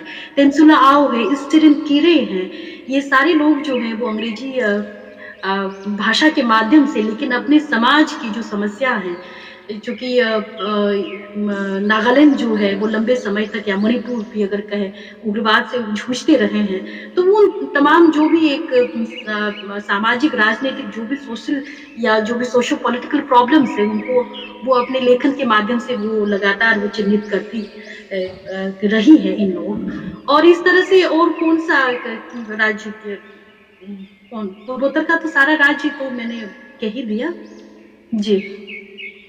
जो आदिवासी होते हैं या जनजाति के लोग होते हैं, जनजाति समाज होता है, वो हर चीज के प्रति बड़ा, जैसे बाहर से कोई मान लीजिए बाहरी अब संस्कृति आ रही है, बाहर उनकी जमीन और जंगल को लिया जा रहा है, उनको बेदखल किया जा रहा है, तो वो अपनी पीड़ा व्यक्त करते हैं। वो भले ही लिख ना पा रहे हो, लेकिन वो अपनी पीड़ा व्यक्त करते हैं अपने गानों से, गीतों से, नृत्यों से, है ना। ये जनरली ये देखा जाता है। तो आपके यहाँ भी इसका, जैसे जिसको प्रतिरोध की संस्कृति बोलते हैं, प्रतिरोध की अभिव्यक्ति बोलते हैं, ये उधर भी काफी कॉमन है, मतलब होने लगा है वहां पर, जैसे विरोध, प्रतिरोध लोग अपना व्यक्त करते हैं गीतों में, और नृत्य में, नाटकों में।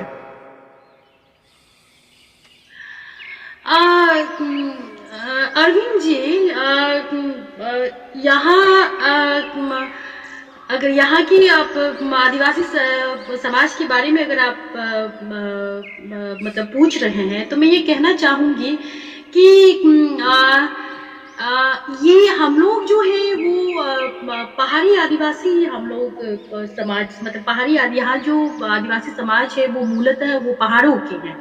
तो हमारा जो कंसर्न है, या जो हमारा जो सरोकार है, वो इधर, मैं थोड़ा सा मैं क्लियर करना चाहूंगी, वो इधर जो सेंट्रल इंडिया के जो आदिवासी हैं, सेंट्रल इंडिया के आदिवासी से ये थोड़े से मतलब इस मामले में थोड़े से भिन्न आप कह सकते हैं, कि ये जो पहाड़ी, जो पूर्वोत्तर के जो पहाड़ी, जो हिल्स, जो जिसको कहेंगे हिल ट्राइबल जिसको कहते हैं, ये किस मामले में वो थोड़ा सा जाके अलग पड़ जाता, मतलब किस मामले में आपको थोड़ी सी भिन्नता आपको कैसे दिखाई देगी, वो ये कि ये जो हमारा जो नोटिस का जो हिल ट्राइब, जो जितना भी हिल ट्राइबल्स रहा है, हिल ट्राइब्स जो रहा है, ये हमेशा से बहुत ज्यादा स्वच्छंद रहा है, बहुत मतलब बहुत स्वच्छंद, कभी किसी के नियंत्रण में ये नहीं आए। अहोम साम्राज्य में भी अहोम का जो द माइटी अहोम साम्राज्य जिसको कहते हैं, उन लोगों ने भी बहुत प्रयास किया कि यहाँ के हिल ट्राइब को कंट्रोल कर सके, नियंत्रण करे। ज़्यादा अहोम जो साम्राज्य है, उन लोगों ने कार्बी और बाकी बोरो कचारी को, उस पर उन लोगों ने अपना एक तरह से कहे कि दबदबा बना लिया था, या उनको उस पर अपना प्रभुत्व स्थापित कर लिया था। लेकिन बाकी जो ट्राइबल है या जो ट्राइबल ग्रुप है, उस पर उस तरह से वो दबदबा नहीं कायम कर पाए। और खासकर हम निशी की अगर हम बात करें, मैं जिस समुदाय से आती हूँ, हम निशियों पर तो वो और भी ज्यादा उसको कंट्रोल नहीं कर पाए। तो लोग क्या करते थे कि हम निशी जो है वो बराबर, काफी मतलब ये इतिहास की मैं बात बता रही हूँ बहुत सदियों से, कि इन अहोम साम्राज्य के लिए बहुत बड़ा सिरदर्द बना हुआ था। निशी का अहोम साम्राज्य के साथ एक बहुत ही तनावपूर्ण संबंध रहा। तो इन अहोम साम्राज्य के जो भी राजा है, वो बुरांजी में मिलता है कि इन लोगों ने निशी के साथ एक मधुर संबंध रखने के लिए, या ये हमें ज्यादा परेशान ना करे, इसके लिए अहोम साम्राज्य जो है वो कर देता था, एक टैक्स देता था। उस टैक्स को पोसा कहते हैं, पोसा टैक्स। आप उसको गूगल करके भी आप उसको सर्च कर सकते हैं, वो पोसा टैक्स दिया करते थे। तो ये बड़ा स्वच्छंद रहा। और इसके बाद अहोम साम्राज्य के बाद, पतन के बाद ब्रिटिश साम्राज्य भी आते हैं, और ब्रिटिश साम्राज्य के साथ भी बहुत संघर्ष हुआ, बहुत ज्यादा संघर्ष हुआ ब्रिटिश साम्राज्य के साथ। तो ब्रिटिश ये लोग जाते थे इनके लिए, क्या कहते हैं, क्षेत्र सर्वेक्षण के लिए। अभी क्षेत्र सर्वेक्षण क्यों? क्योंकि ब्रिटिश चाहते थे कि ये तिब्बत जाए, इनको तिब्बत के लिए एक ट्रेड जो रूट है वो तलाश कर रहे थे। तो इसके लिए ये लोग सर्वेक्षण के लिए आते थे। और कुछ जो ब्रिटिश जो कुछ टी प्लांटर्स थे, वो बिल्कुल जिसको ये कहे कि उनका एक अपना एक व्यापारी की उनकी अपनी बुद्धि होती थी। तो हमारे जंगलों में ये जिसको कहेंगे कि टिम्बर्स, यहाँ टिम्बर खूब, यहाँ मतलब टिम्बर का जंगल है, तो टिम्बर खूब यहाँ बहुलता में यहाँ प्राप्त है। तो उसका दोहन करने के लिए, उसको एक्सप्लॉइट करने के लिए ये लोग यहाँ आते थे। तो उनके साथ भी खूब विरल हुआ। और ये जो जितने भी युद्ध हुए, चाहे वो एंग्लो चाहे वो अबोर एंग्लो वार हो, जिस पर एक हिंदी में ही हमारे एक लेखक हैं, उस लेखक ने उन्होंने मातमूर चामो नामक एक उपन्यास लिखा। फिर उसके बाद ये जो क्षमा करें, मिशमी और एंग्लो जो वार हुआ, उस पर मामांग राय मैडम ने भी एक उपन्यास लिखा, द ब्लैक हिल। इसके बाद फिर एक और एंग्लो आपातानी वार हुआ जो ब्रिटिश के साथ, जो एंग्लो आपातानी वार है, उस पर एक ब्रिटिश ही है, एक ब्रिटिश लेखक है, अभी लंदन में रहते हैं, स्टूअर्ट ब्लैकबर्न, उन्होंने उस पर इनटू द हिडन वैली नाम से एक उपन्यास भी लिखा है। तो मैं ये सारा जो उदाहरण जो है समय लेके मैं क्यों बता रही हूँ, वो इसीलिए कि यहाँ की जो जनजातियां हैं वो कभी किसी का आधिपत्य या प्रभुत्व उसमें स्वीकार नहीं किया। और वो ये जनजातियां जो हैं, ये हमेशा आउटसाइडर के प्रति हॉस्टाइल रहा, एक हॉस्टिलिटी आप इसमें दिखाई देंगे। और ये जो है, जैसे मैंने कहा कि कभी किसी का डोमिनेंस जो है वो इन्होंने स्वीकार नहीं किया। इसलिए अभी आपने जो पूछा है, आप लेकिन इधर मध्य भारत के जो आदिवासी हैं, उन लोगों ने किसी ना किसी का, अगर मान लीजिए ये कहे कि किसी मतलब मैं उसकी एक तरह से उसको नकारात्मक रूप में मैं पेश नहीं कर रही हूँ, बल्कि मैं तो ऐसा मानती हूँ कि मध्य भारत के जो आदिवासी हैं, उनका संघर्ष हम पहाड़ी पूर्वोत्तर की जो हम पहाड़ी आदिवासी है उससे डबल है। उनका संघर्ष हमसे ज्यादा, उनकी यातना जो है वो हमसे ज्यादा गहरी है। लेकिन हम जो पूर्वोत्तर के जो आदिवासी जो हिल ट्राइब्स है, हम किसी का बिल्कुल कंट्रोल या किसी का जिसको ये कहे कि किसी के दबदबा में या किसी के जिसको क्या कहे कि कौन सा माकूल शब्द होगा कि प्रभुत्व किसी का आधिपत्य हमने स्वीकार नहीं किया। तो इसीलिए हमारे लोकगीतों में हो या चाहे हमारा फोक का कोई भी फॉर्म हो, इसमें इस तरह के संघर्ष या इस तरह के जिसको ये कहे कि जिसको हाँ, मैं जरा कनेक्शन से बाहर हो गई थी। इस तरह की जो प्रतिरोध है, जो प्रतिरोध का जो रूप जो है वो आपको जरूर दिखाई देंगे, व्यक्त हुआ है। अच्छा। और चलिए अब हम लोग कविता की तरफ बढ़ेंगे। एक छोटा सा सवाल और है, और उसके बाद से कि आप कहानियां लिख रही हैं, तो कहानियों की किताब कब आ रही है आप? अरविंद जी, मैं अभी फाइनल ड्राफ्ट में हूँ। मैं फाइनल ड्राफ्ट कर रही हूँ। अब उम्मीद करती हूँ फाइनल ड्राफ्ट कर रही हूँ। जी जी। क्योंकि कविताएं तो आपकी पढ़ने को मिल जाती हैं, वो कहानियां आपके लोग पढ़ना जरूर चाहेंगे, तो मैं भी पढ़ना चाहूंगा। तो वो जल्दी उसको प्रकाशित की करवाइए, ताकि वो लोगों तक पहुंचे। अब आपसे हम आपकी कुछ अरविंद कविताएं जी, सुन। अरविंद जी, अरविंद जी, अरविंद जी, हाँ। मैं एक बात, चूंकि आपने कहा कि आप मेरी कहानियां पढ़ने के इच्छुक हैं, तो अरविंद जी मैं आपको कह देती हूँ, ये कहानियां जो हैं, इनकी पृष्ठभूमि या इन कहानियों में जिन प्रथाओं का, क्योंकि हमारा जो आदिवासी समाज जो है, वो बाकी समाजों से बहुत भिन्न है। हमारे समाज की जो प्रथाएं हैं, जो रवायत है, वो बहुत अनोखी है। इसीलिए और हमारा समाज का ये जो हमारे दूसरे समाज से जो भिन्नता जो है, मैं इसको विशेषता के रूप में भी मैं इसको लेती हूँ। इसलिए आप जब ये कहानियां पढ़ेंगे आप, तो मुझे ऐसा लगता है कि आपको ये लगेगा कि पता नहीं ये किस किस्म की है और ये किस जगह की कहानियां हैं, शायद कुछ कुछ आपके रोंगटे खड़े हो जाए। जैसे एक और वांचो, एक यहाँ ट्राइब है पूर्वी अरुणाचल में। पूर्वी अरुणाचल में एक वांचो एक ट्राइब है, वहाँ हेड हंटिंग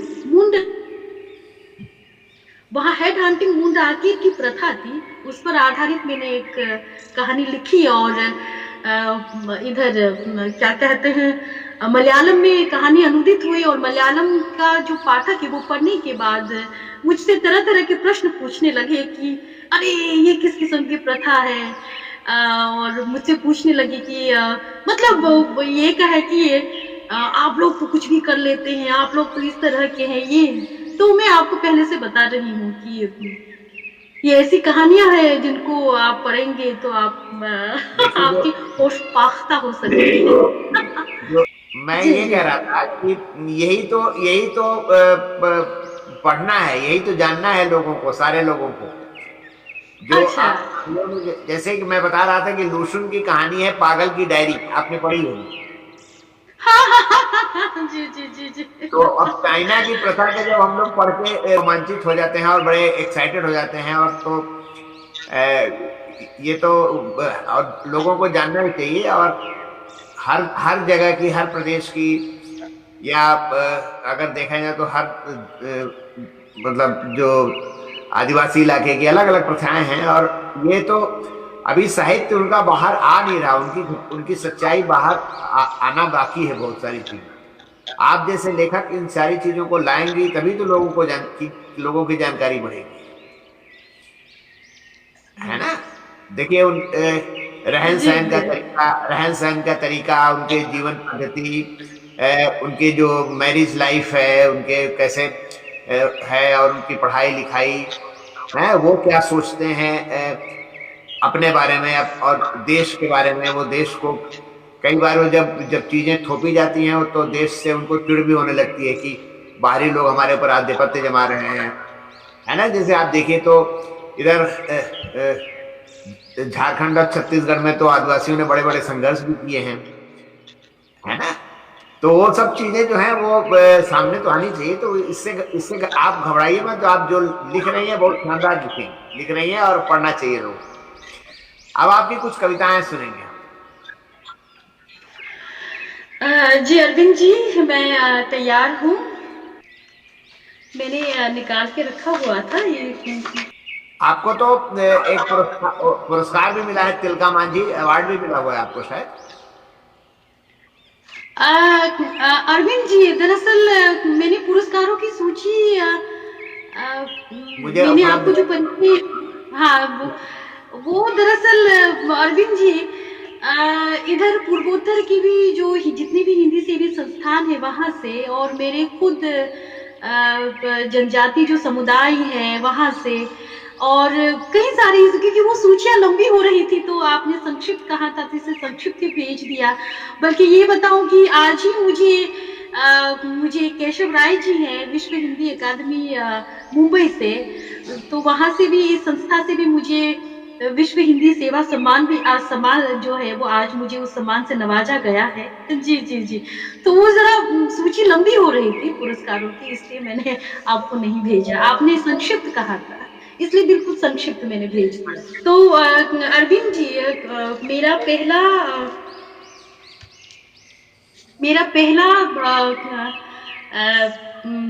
ये अरविंद जी, मेरी आवाज़ आ रही है?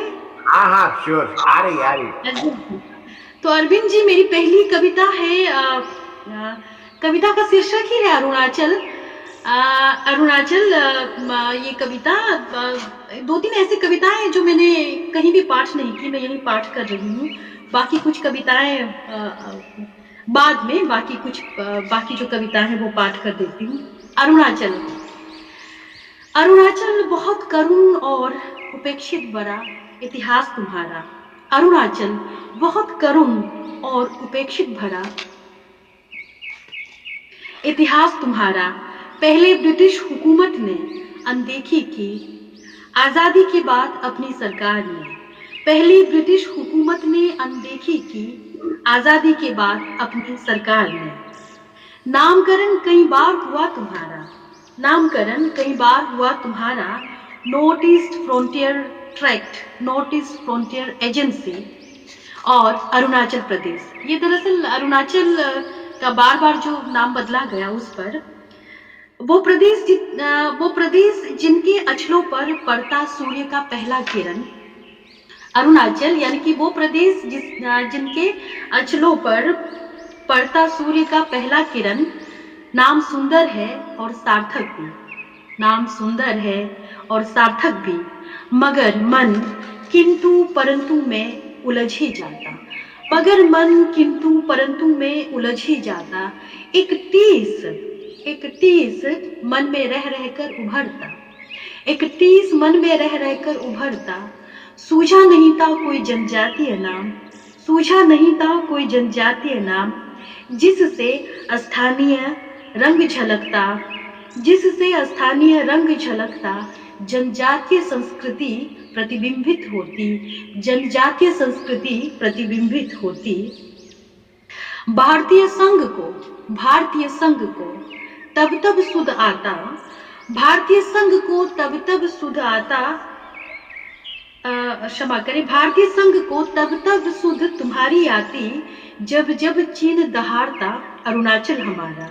भारतीय संघ को तब तब सुध तुम्हारी आती, जब जब चीन दहाड़ता अरुणाचल हमारा। अरुणाचल तुम्हारा सपूत, अरुणाचल तुम्हारा सपूत कटोरी पकड़ पकड़ कर, अरुणाचल तुम्हारा सपूत कटोरी पकड़ पकड़ कर। केंद्र का मुंह ताकते, केंद्र का मुंह ताकते, कटोरी भरते ही अपनी जेबें भरते, कटोरी भरते ही अपनी जेबें भरते। ये रही पहली कविता। ये पहली बार आपके मंच पर मैं सुना रही हूँ। बाकी कुछ जो कविताएं हैं बहुत अच्छी कविता है, बहुत ही मतलब दूर तक बात करने वाली कविता है। हाँ, दरअसल हम अरुणाचल में एक ये है कि एक सेंट्रल गवर्नमेंट के ऊपर एक डिपेंडेंसी, एक सिंड्रोम है। कुछ भी हो कि वो सेंट्रल गवर्नमेंट पे ही वो डिपेंड रहता है। अपने मतलब अपने रिसोर्सेज का खुद कैसे उसका यूज करे, खुद कैसे उसका इस्तेमाल करे, वो सोच नहीं ताकता। वो जो भी स्कीम है, जो भी प्रोजेक्ट है, वो केंद्र सरकार की ओर ही ताकता रहता है। तो एक तरह से इसमें एक पॉलिटिकल, एक राजनीतिक एक व्यंग के तहत इसको मैंने लिखा। दूसरी कविता है कब समझोगे। ये जो दरअसल कहते हैं कि कविता की व्याख्या नहीं करनी चाहिए, लेकिन अरविंद जी एक कठिनाई मेरे साथ ये है कि मैं जब कविता लिखती हूँ तो कई सारी जनजातीय जो मेरी जो बोलियां हैं, जो मेरी मदर टंग है, उसके शब्द आ जाते हैं। तो इसलिए आपने अगर मेरा मतलब किसी ने अगर मेरा कविता संग्रह देखा होगा तो उसमें फुटनोट बहुत ज्यादा है। जैसे कहीं एक बाकोक शब्द आ गया तो बाकोक शब्द, अब मैं ऐसा कविता पढ़ती हूँ तो मुझे बताना पड़ता है कि बाकोक हमारी लोक कथाओं में वर्णित वाटर बॉडीज में, जलाशयों में निवास करने वाला राक्षस को बाकोक कहते हैं। तो इस तरह के, इसलिए ये जो तुम कब समझोगे, ये जो कविता है इसको लेकर किसी एक बच्ची ने मुझे बनारस से मुझे कॉल किया और मुझे कहा कि मैडम इसमें क्या-क्या लिखी है आपने, तो मुझे समझ में नहीं आया। तो मैं बीच-बीच में इसका एक्सप्लेन करते हुए जाऊँगी। कब समझोगे? ठीक। कब समझोगे दरअसल जो आदिवासी जो युवा पीढ़ी हैं, पढ़ लिख गए हैं और हर चीज़ पर हम तर्क करते हैं। तो उसी को मतलब एक तरह से चिन्हित करते हुए या एक तरह से रेखांकित करते हुए उसको लिखा कि तर्क के लिए तर्क कितना क्या ये आवश्यक है? बीच-बीच में जो अगर कुछ कठिनाई अगर लगे मुझे तो मैं एक्सप्लेन करती हुई जाऊँगी, कब समझोगे? अनंत काल से चली आ रही परंपराओं अनंत काल से चली आ रही परंपराओं और आदिम आस्थाओं में छिपे दर्शन को तुम कब समझोगे? अनंत काल से चली आ रही परंपराओं और आदिम आस्थाओं में छिपे दर्शन को तुम कब समझोगे? पर्व त्योहार में शस्त्रों से सुसज्जित होना तुम्हें बर्बर लगता। हमारे जो पर्व त्योहार है उसमें हम अस्त्र शस्त्र से सुसज्जित होते हैं, लेकिन आजकल की जो युवा पीढ़ी है वो ये कहते हैं कि इस तरह की एक मतलब औजार धारण करना ये एक तरह से एक फुहड़ता है या गंवारपन है। उसी की ओर मैंने लिखा। पर्व त्योहारों में शस्त्रों से सुसज्जित होना तुम्हें बर्बर लगता। बिहार जंगलों में, दुर्गम पहाड़ों में, चौड़ी बहती नदियों में, मौन ठहरती झीलों में आत्माएं निवास करती है। बिहार जंगलों में, दुर्गम पहाड़ों में, चौड़ी बहती नदियों में, मौन ठहरती झीलों में आत्माएं निवास करती है, उन्हें सताते नहीं। ये सुन तुम्हारी आंखें विस्मय में फैल जाती। ये सुन तुम्हारी आंखें विस्मय में फैल जाती। दरअसल अरविंद जी, हम जो पूर्वोत्तर की जो जनजाति हैं वो अधिकांश ये मानते हैं कि संसार में दो तरह की आत्माएं होती हैं, एक भली आत्मा और एक दुष्ट आत्मा। तो यहाँ उन्हीं आत्माओं के बारे में कहा गया है। एक है भली आत्मा जो संसार में खुशहाली लाती है और एक है दुष्ट आत्मा जो संसार में दुख, तकलीफ, संकट, महामारी जो इस तरह के प्राकृतिक आपदाएं लाती है। तो यहाँ उन्हीं आत्माओं के बारे में कहा गया। क्योंकि इसका अगर आप प्रसंग आप नहीं समझेंगे, इसका जो मैं कॉन्टेक्स्ट को आपको समझना होगा, नहीं तो वो थोड़ा सा ये कठिन लग सकता है। ओझा के मंत्रोच्चारण में, चूजे के कलेजे परीक्षण में, हमारे यहाँ पूजा पद्धति में चूजे का कलेजे परीक्षण होता है। जो चूजा होता है उसका कलेजा चीर कर फिर उसके बाद जो है ओझा उस हिसाब से वो मुहूर्त तय करता है। यहाँ उसी ओर इंगित किया गया है। ओझा के मंत्रोच्चारण में, चूजे के कलेजे परीक्षण में, अंधे की जर्दी में, स्वप्नों के रहस्य में जो श्रद्धा कुटित है।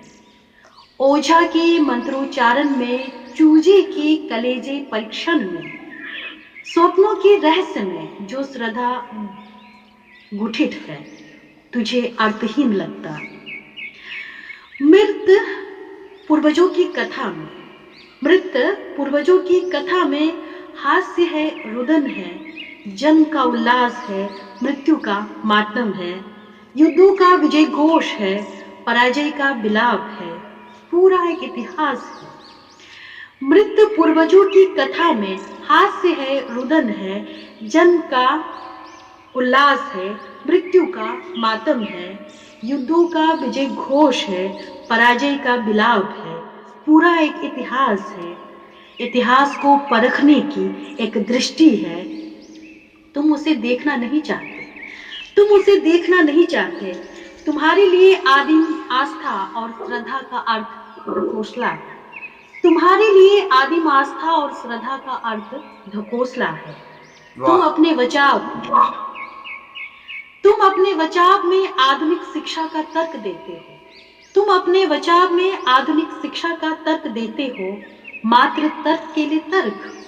मात्र तर्क के लिए तर्क, प्रश्न के लिए प्रश्न, बिना उस दर्शन को जाने जो तुम्हारे पूर्वजों की विश्व दृष्टि हुआ करती थी, बिना उस दर्शन को जाने जो तुम्हारे पूर्वजों की विश्व दृष्टि हुआ करती थी, बिना उस पथ को चीने, बिना उस पद को छीने,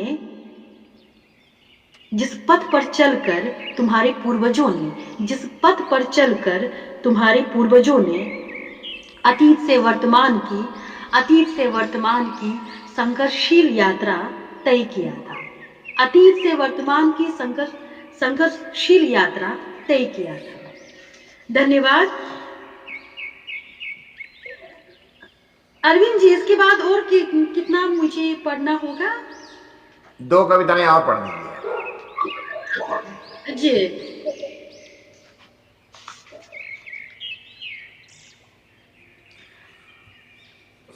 आप अरविंद जी जरा बने रहिए, मैं थोड़ा सा ये बहुत छोटी कविता है, जो तीसरी कविता। इस कविता पर बहुत सारा मेरे बहुत सारे मित्र हैं, प्रलेस के और उसके बाद इप्टा के भी। जो मेरे इप्टा के जो बहुत सारे मित्र हैं, उन लोगों ने ये बहुत छोटी सी कविता, इस कविता पर उन लोगों ने बहुत सारा पोस्टर बनाया है।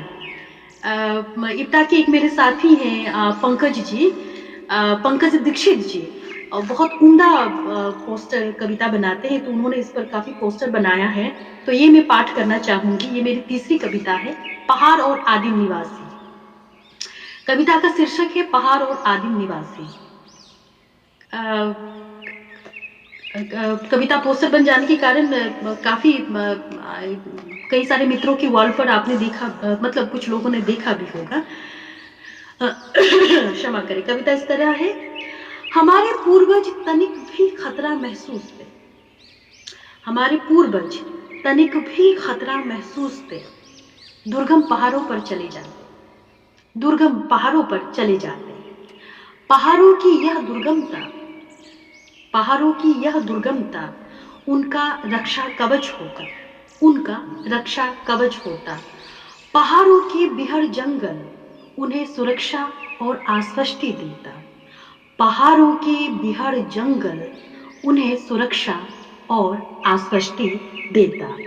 पहाड़ों की गगनचुंबी ऊंचाई, पहाड़ों की गगनचुंबी ऊंचाई पर बादल रुई के फाहों सा तैरता रहता, खुरदरे हाथों से वह उनके नरमाहट को सहलाते, खुरदरे हाथों से वह उनके नरमाहट को सहलाते।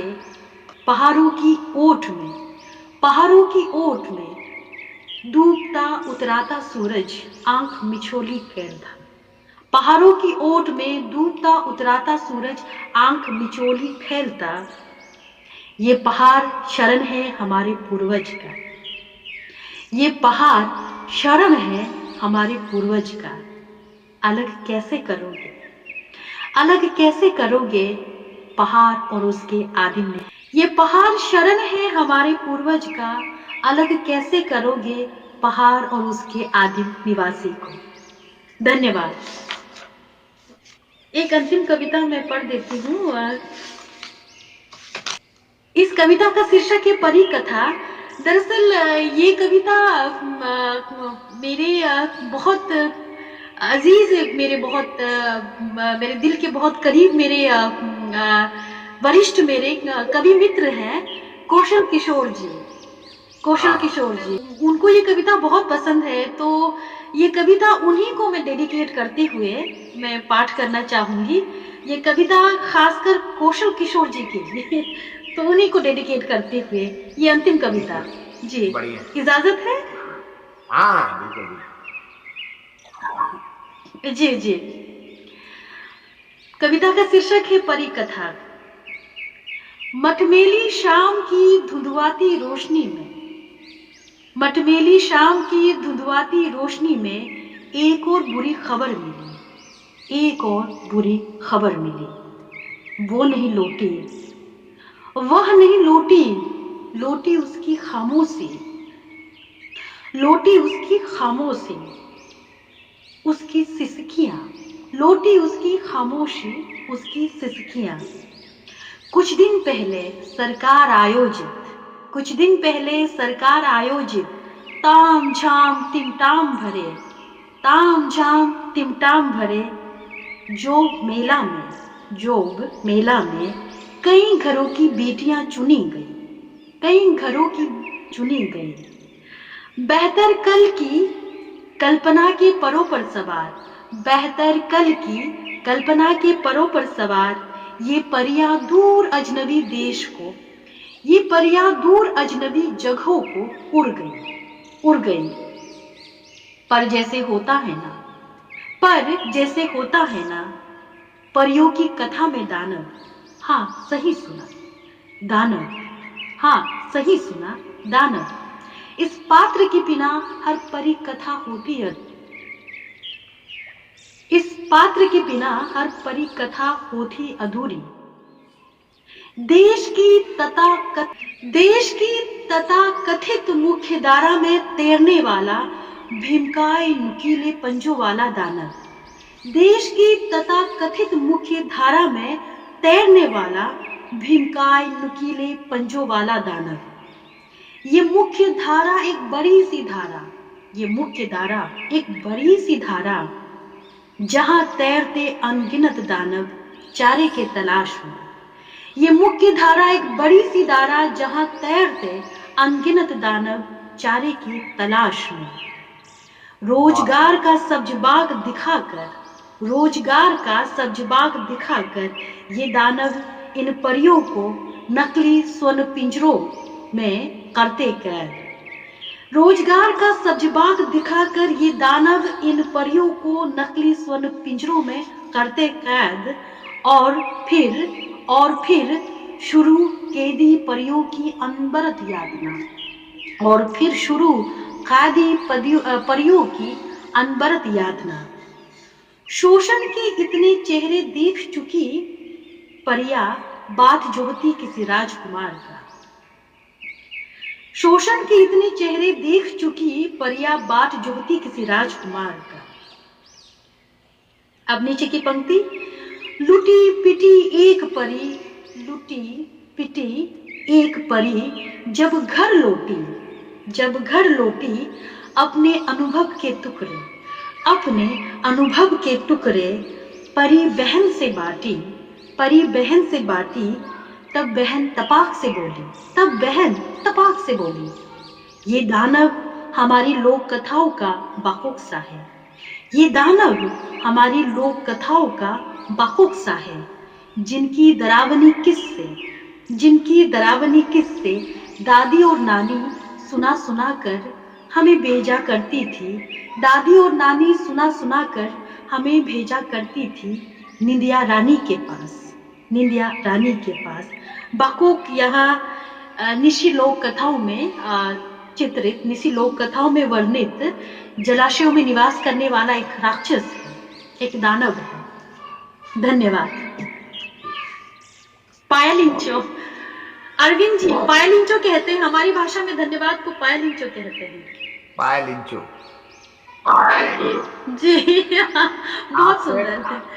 आपसे बात करके बहुत अच्छा लगा, और काफी कुछ अभी इतना समय के बाद भी मुझे अभी लग रहा है और भी बातें करनी चाहिए आपसे, क्योंकि अरुणाचल प्रदेश की और उधर नॉर्थ ईस्ट की बहुत सारी जानकारियां आपने ऐसी दी जो कि मेरे लिए भी नई थी, तो और मेरे मित्रों के लिए भी बहुत नई ही रही होगी। तो आपको बहुत बहुत धन्यवाद, और समय देने के लिए, अच्छी बातें करने के लिए, अच्छी कविताएं सुनाने के लिए, और इसी के साथ मैं आपसे विदा लेता हूं। आपका धन्यवाद और नमस्कार। जी पायलिंचो जोहार, नमस्कार आप सबको, आप सबको नमस्कार।